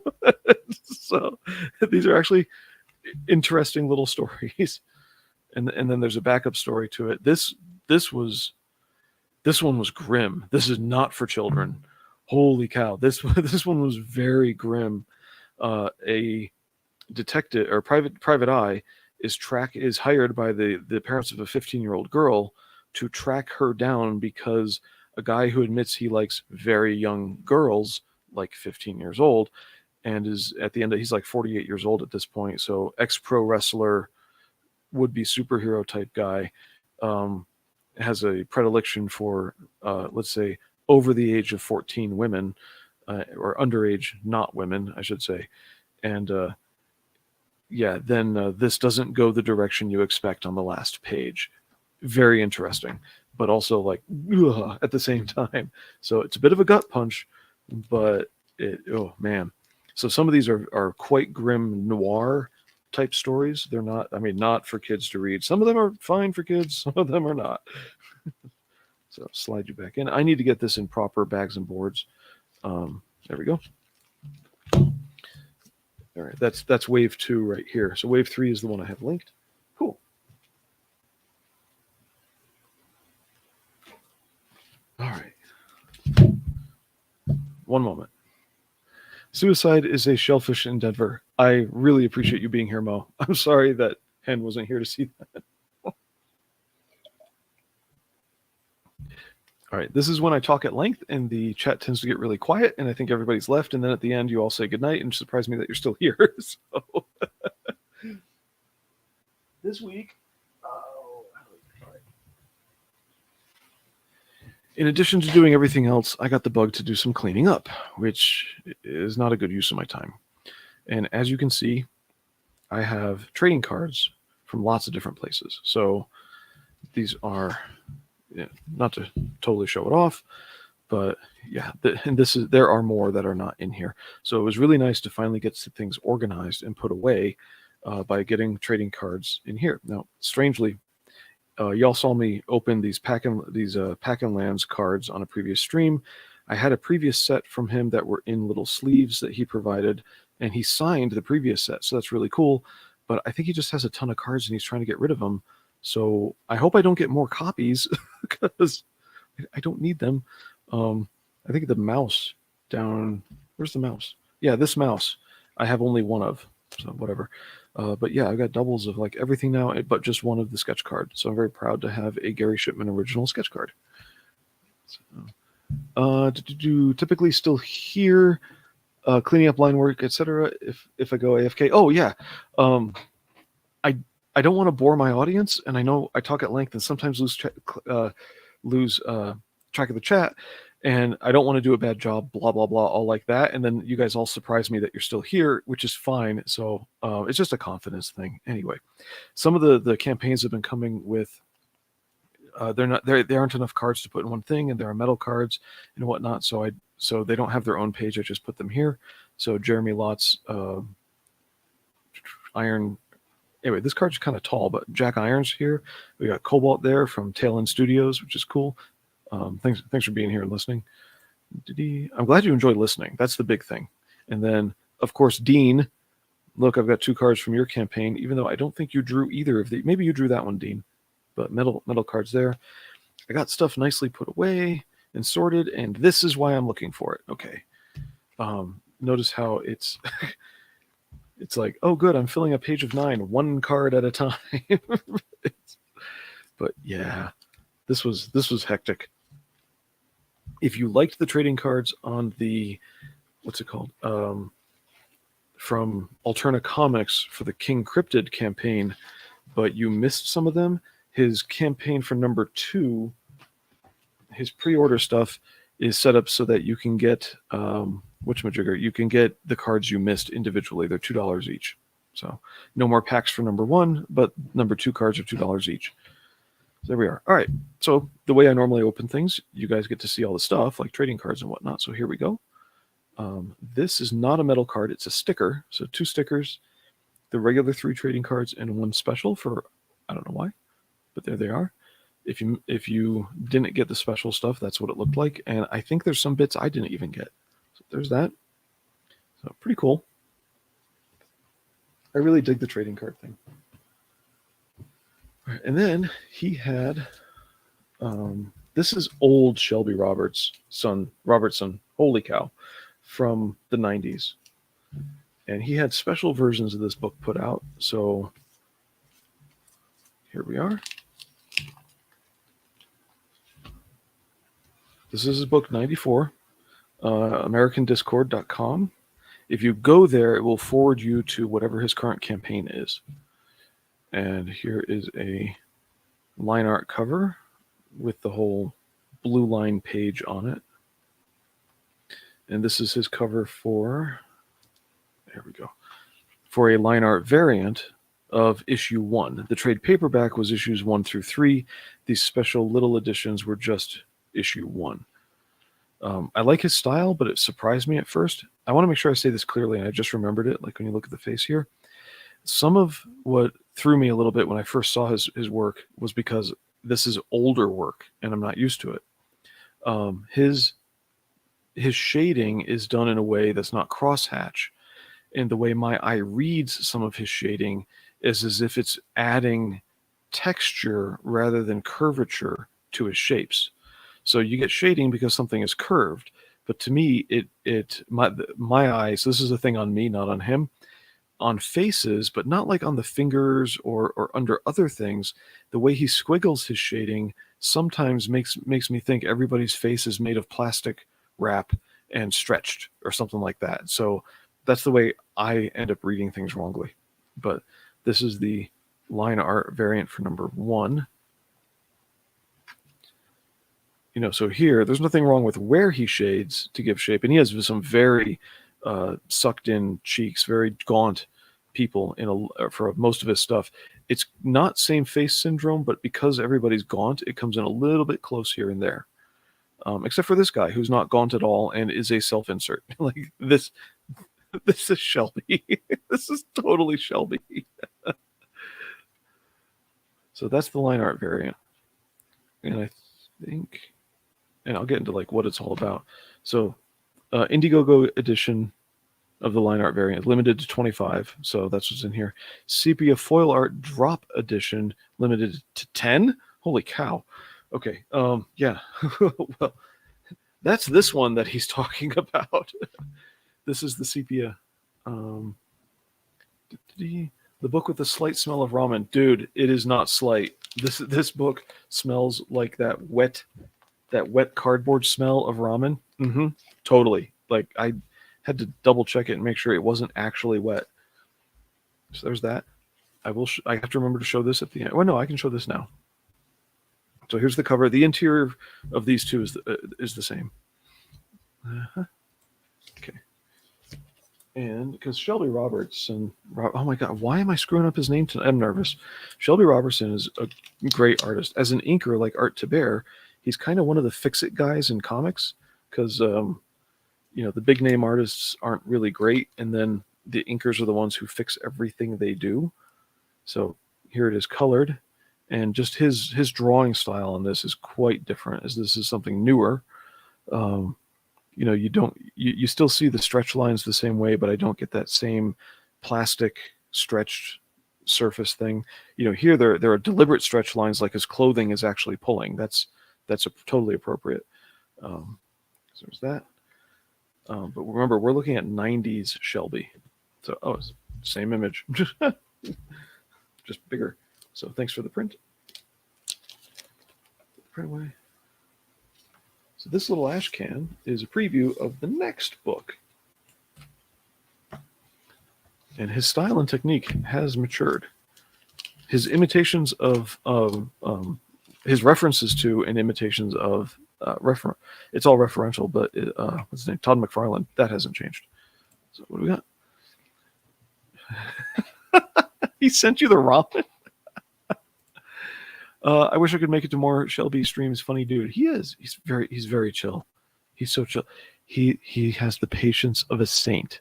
The way he is patient with Noah just astounds me.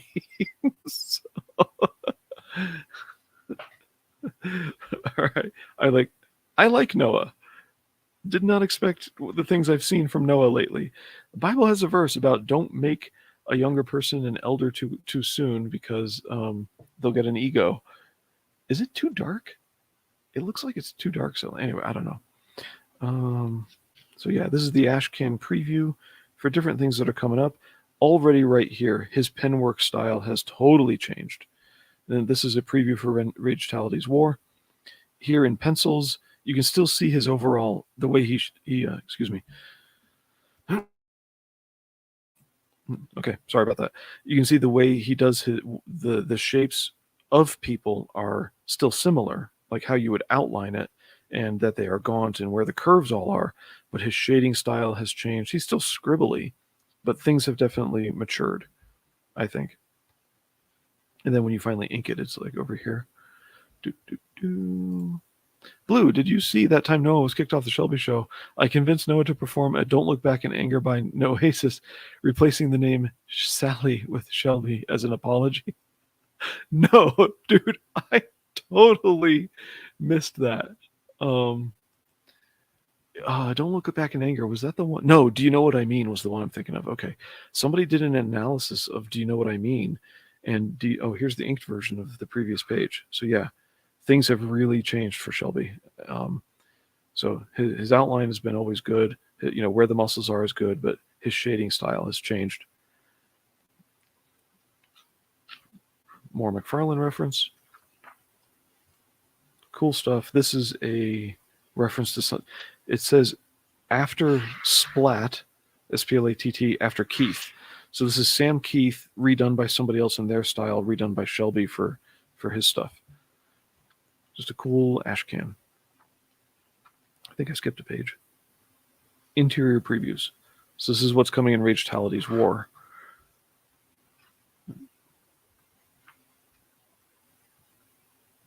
And why is Rage Tality at war?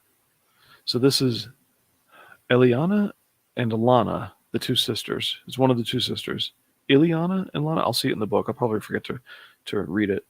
But yeah, they're very those are two names you're gonna mix up because they're distractingly pretty. So promo preview. Cool. So thanks for the ash can. I think I just devalued the ash can by 15% by showing everybody what's in it. So I will not get my return on investment when I sell this, but I'm not selling it. That doesn't happen until I'm dead. So, okay, I think the auto exposure on my camera is messing around. There we go. So now to the real book, and that'll make the stream. What do we got? Holy cow. Maybe doing that bit about people being stupid online. I care about people having good thinking, good mental hygiene. But, so extra material in the back. So what is this book? Oh, nice double page spread. Yeah, once again, Shelby Robertson after Splat. I don't know the original material. He does streams where he talks about inspiration for art, and he looks at the, oh, I'm sorry, I'm holding it up too high. He talks about art that he enjoys. So I'd recommend go looking at those. So let's see, Shelby Robertson after Splat, after, is that, pardon me. I can't read that name. It looks like Todd, I want to say Todd McFarlane, but it looks like Todd Father. Oh, I guess that's his nickname, the Todd Father. Okay. Pretty ladies. So let's go back to the beginning. What is this book? 94. I tried to look on, and also 94. So my first criticism right from the get-go, it's not his signature. Signature's fine. It's this. 94 is a single number, has a hyphen in it. When you write numbers, you hyphenate them. Anyway. Here's a cover for number 1. I tried to look on mycomicshop.com to see if the floppies were available anywhere. I looked under the spelled out version of 94. Couldn't find it. So let's see. We've got president, creator, story, artwork. I'm sorry, internal distraction. Shelby Robertson is all this stuff. Colorists are Stephen Oakes and Jesse Hegacy with Shelby Cobra Colors Robertson. Lettering by MJR and Shelby Robertson. Production coordinator by Elizabeth Wheeler. No editor. It has typos in it and not the fun kind. The spine, because when you get to the, oh, sorry, that was loud. When you get to the extra material at the back, you don't tend to open the back all the way like I am now. But the spine really held up on this printing. It's got the indentations as it should, but the spine all stayed together, so that was really great. He might not hyphenate for his own copyright. Good point. All right. So the first thing we learn about these characters is Rage Tality is an absolute doofus. And Shelby writing this is a genius. I think most of his writing is great. He makes a reference to the Jerky Boys, which is really dated, but his other references to things that should be dated, they aren't because those references lasted. So that's kind of cool. We got two bums talking, and unlike number 1 in the line art version where this page is over here, because he brought in a cover for us, which has faded coloring on it, this page is now, all the pages are shuffled down by 1, so your page turns are a little bit different. Anyway, so we got two bums talking, and one of them thinks he's going blind because of this light. Here's our main character. So this should be a page turn over to get that big surprise. So this print kind of messes up number 1 and number 3. Little face on his watch. That's cool. And he says, hello. And then he just starts killing people. We learned through their discussion that these are mercenaries sent from the future to kill off people to change time before people can do things. So it's a little bit like Philip K. Dick's pre-crime, that we saw in Minority Report, except that this is post-crime coming back to do pre-crime. So you're guilty of what you're going to do, and these guys come back to kill you for it. But they are so sloppy that it's like he doesn't even care what killing off random other people might do to the timeline. Like this is terrible. It's not reveling in stupidity so much as it is making fun of it. The dialogue is okay. It in terms of it's easy to get through. Just take it lightheartedly, and it's grim. There are a few kind of dirty jokes here and there. Let's see, what is this guy saying? So yeah, he's a head in a jar, literally, and they have him eat food. Where does the food go? Anyway, oh yeah, one of the reasons I knew I wanted to read this, but now I know why. Shelby's brilliant, I think, in terms of societal satire. This was in the 90s, and it predicts the attitudes that we're seeing right now. So this guy is talking about their mission, so it's exposition for the reader, but he's saying, and this is the balloon goes around this way to come into reading it.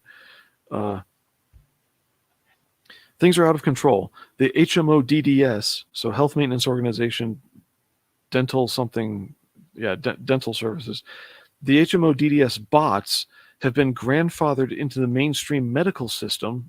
All right, that's AI, an issue we're going to have right now with AI getting into people's medical information and digital ID taking over your bank because they're going to get rid of currency or cash. All right. The HMO DDS bots have been grandfathered into the mainstream medical system, and all efforts to have them removed have only backfired in red tape paperwork. The law for baby dentures or baby implant, and there are typos here with little exclamation points. I don't know why. Or implant. Oh no, this is a typo. There's a letter I, and then the word continues over here. Implants. That happens again at the end of the book, where the word your has a Y at the end of the line. Come back, and then it's OUR at the beginning of the next line. So, yeah, oops. If you go to reprint, have me read this over for you. Okay. The law looked for baby dentures or the law for baby dentures or implants have had dire consequences. Law singular. The law has had dire consequences for all people in the long term. Nearly in long term, or in the long term. It should be in the long run. I think, but that just might be a area of the country type thing where people use a phrase differently. All right. Nearly half of our population are buck-toothed because of the deep-seated, S-E-E-D-E-D, I think it's S-E-A-T-E-D is what he's looking for, seated implants. So, yeah, that should be seated. And my own wife has a set of double chomps. What the hell's going on here? In the future, somebody passed a law and we'll meet the guy because this is the guy they're coming to kill, to mandate that babies get implant dentures before their teeth grow in, and then we'll find out why on a subsequent page. Okay, I mean, like, what? We're the only one. We're left with only one option: travel back in time and kill Wayne Ashby. Ashby and Wayne. There's an anagram for Shelby in there. I just don't know the leftover letters. So, yeah. Shelby, would you take the E over here? W-A-A-Y-N. Yeah. Okay. Maybe there's no anagram, but whatever. Wayne Ashby, because legislation won't be a fail-safe to stop loss for the smiles of the future. Oh man. As a side note, most importantly, this will diminish the number of nipple replacements for mothers, decreasing our global deficit by quadrillions each year. Mothers are getting their nipples bitten off by suckling children because of legally mandated dental implants.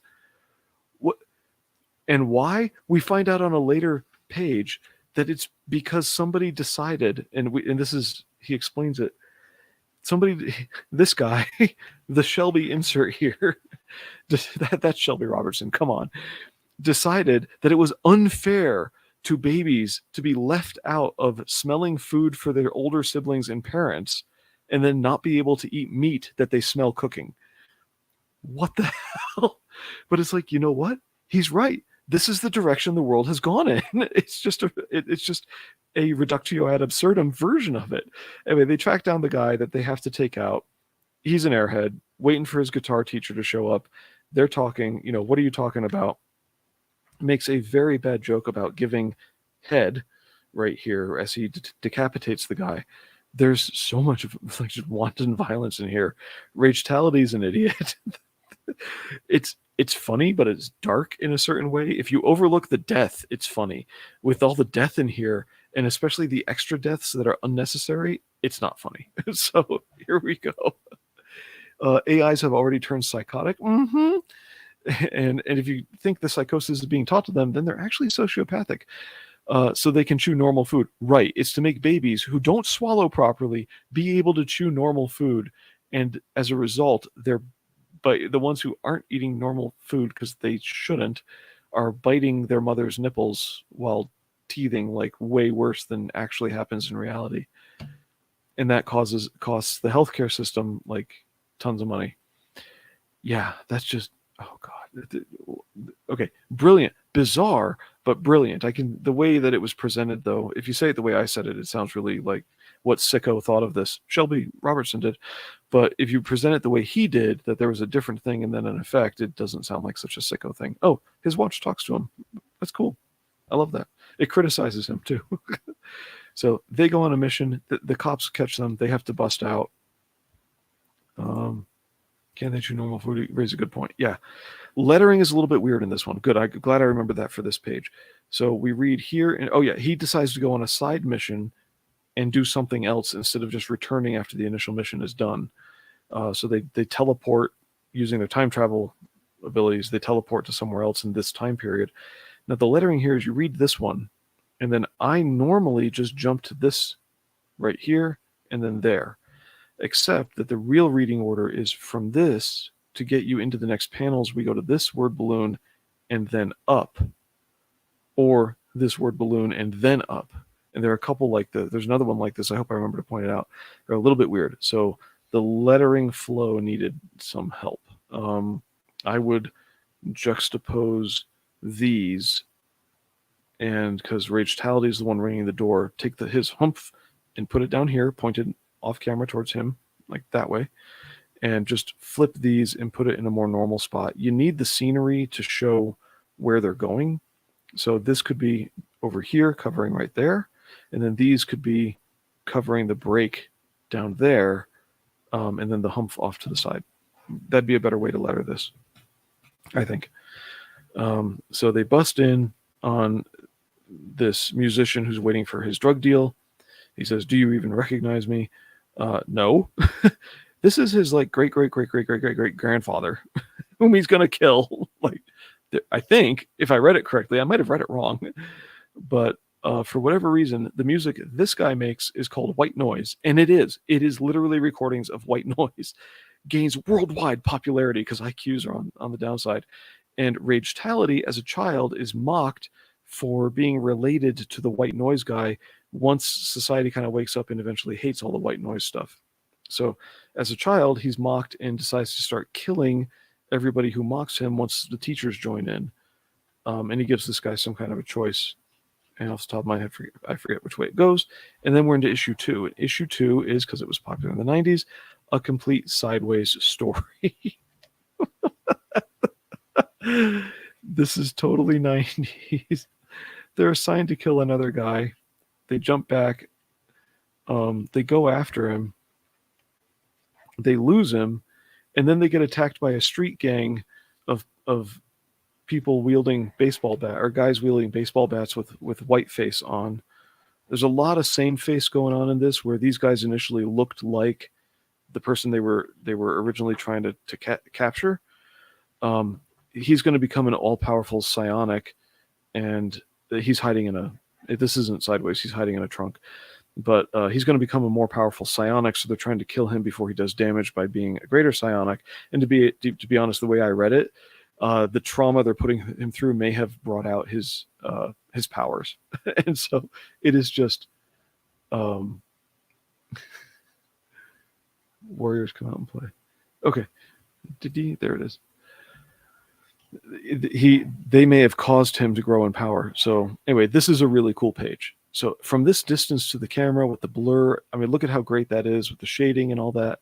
But in person, where the lines are, it's still not my style of crosshatch shading that I like. But a lot of detail in here. He doesn't always outline both sides of the veins, which is good. You're supposed to leave one side white in places. He does that, like Bernie Wrightson. Yes, I just compared Shelby Robertson to Bernie Wrightson. You're welcome. And so this is done really well.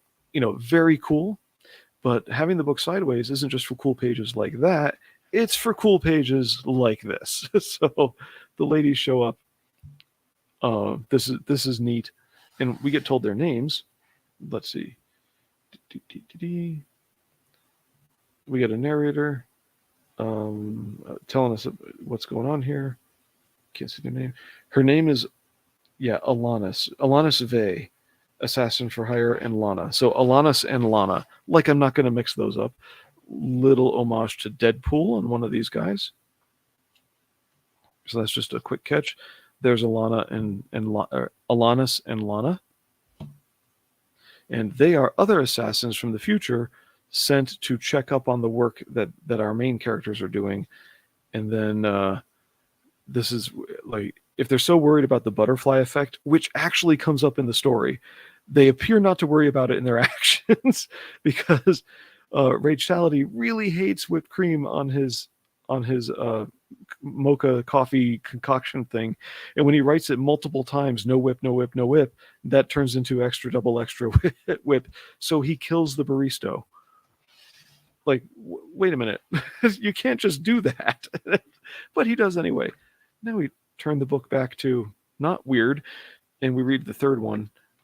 So they're punished. He gets these really cool wrist blades because they took away his guns because he tainted the timeline by leaving behind shell casings before, and people reverse engineered a better hollow point out of his shell casings.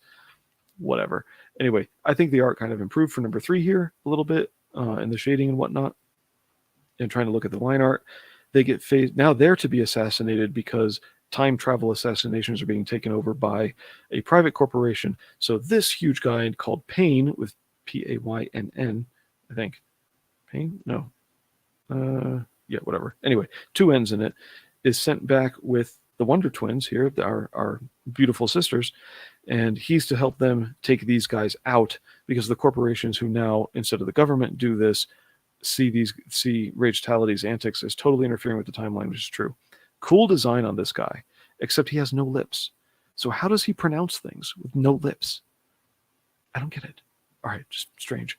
A lot of 90s style in what I saw in 90s X-Men with gigantic word balloons. All right, but nobody complains about these.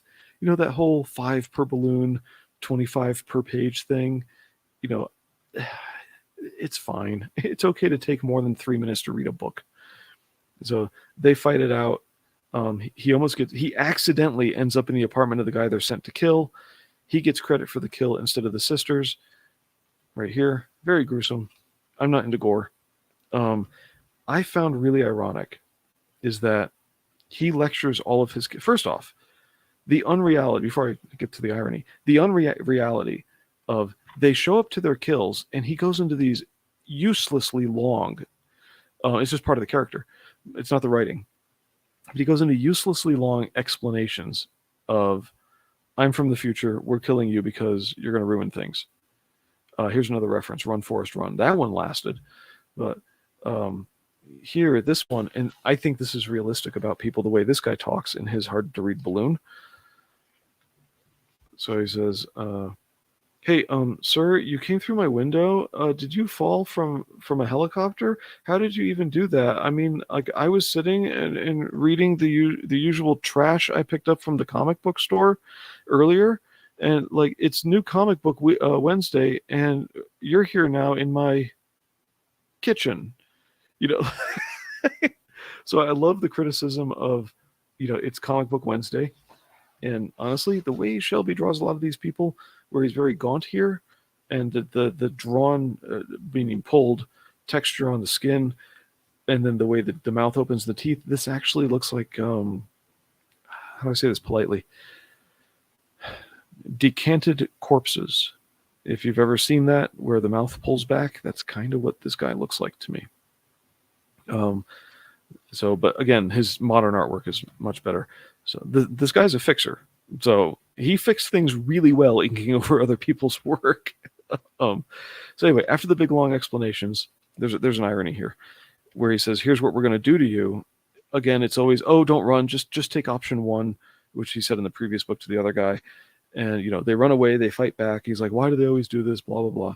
So he gets the kill, and he's angry she is angry that he got her kill. She wanted credit for it, so they're going to fight. He's going to take her down, and then we skip this. So both sisters are there, reflected in his blades. That's an homage to something else like Wolverine, I think. Writhe in Pain. Yes, there you go. Please do check that out. And then suddenly, he doesn't even fight them. He fights the big guy all off scene. We just jump to the end. Okay. So the big guy's fighting him and basically just playing with him, beating the crap out of him. And then his buddies come along. There's a reference to the dude who's only a head now has a robotic body under him. And there's a reference there to making a joke about he's a transformer. But yeah, he grows a gun out of his body that takes out the big dude for him, and they rescue Ragetality. And this is why Ragetality now wants revenge on everything, setting up the war. So Ragetality's War, which is the next book. There we go. I drifted off a bit, but surely I didn't hear Blue call the Jerky Boys irrelevant. Totally milky liquor take. What? Forgotten. They're lesser known now. That's it. Okay, so this is all a cool setup for whatever came next, the war. And Shelby hasn't worked on the war, the next issue, for 25 years, I think. A lot of art in the back. The societal parody, I think, is really good. He got the direction things were going in. So in a way, he's brilliant. Yeah, I respect what he's trying to do. It's too gruesome for me. The death is a little wow, that it's always very explicit. Oh, the irony. The irony here is that when they come to kill him, and what page are we on? That's the previous scene where they're dealing with the two sidekicks. When they come to kill him, he starts explaining why he can't be killed. It's a juxtaposition of everything he puts, or why he shouldn't be killed. And it's everything that he puts other people through when they start, explaining at length, basically as a form of begging for their lives. And he does the same thing, effectively begging for his life, but not so overtly, and fighting back. And it's the irony there I thought was really cool. So that he's no different from anyone else. He's just insane. So it's an enjoyable book in a lot of ways. It is a 90s book, and it's overtly a 90s book, pointing out the weird crap from the 90s. I have never understood what this whole face frame mask, functionally in a if you're looking for things that are functional, and I don't blame you for drifting off, by the way, Mo. I'm half asleep myself. But if you're looking for things that are functional in military garb, what the hell is this for? Does it protect you from anything? Kind of, I guess, like boxers wear those headgears to practice. I don't know. Keep it out of the way so you can see clearly. But yeah, this was the book. It was an entertaining read. Even though I'm not into gore, it's very explicit. Not tons of cussing, but they're still cussing. But that's not what I mean by explicit. So this is Shelby Robertson. Anyway, I hope you guys kind of enjoyed the walkthrough. Yeah, I don't know what else to say about it. I want to find out what Ragetality's War is going to be, and that's going to be something new. I know the art will have matured because we already saw in the previews that his shading has totally changed. It's more crosshatchy here. His shapes are great. He's a great artist now. He was a really great artist back then too. The way he corrected everything. There. Oh yeah, Todd McFarlane is just all over this book. All right, so what do we got? Here's the Spawn thing. If this was going to be a 90 Styles book, Shelby should have made that clear. Thanks for being here, everybody. Hope you all have a good night. Have a good day. Please do spread the word about the stream. If there's any part you enjoyed about it, tweet or share, or I'm not on Facebook, but tweet or share about that. Hit the thumb if you haven't already on your way out. I'd appreciate that. My thumbs went away. I lost thumbs on the last stream. In the stream prior to that, I lost views once the weekend came. But I do appreciate everybody being here. I hope you've enjoyed your time. Let's get to unpeeling the orange. Thank you, Mo, for all of your comments. They were great. I appreciate you all. Let's see. We are way over time. I try for 90 minutes and we're at 41 minutes. Oh, this is bad. Anyway, guys, take care of each other. Don't put up with abuse from people. There's a lot of it out there. Check my Twitter feed. I've been pointing it out lately. Have a good night. Bye-bye. Oh, wait. The missing thumbs are probably from Hen's bot up to its old shenanigans. Ooh. Ooh. Ooh, I'm glad she can take a joke.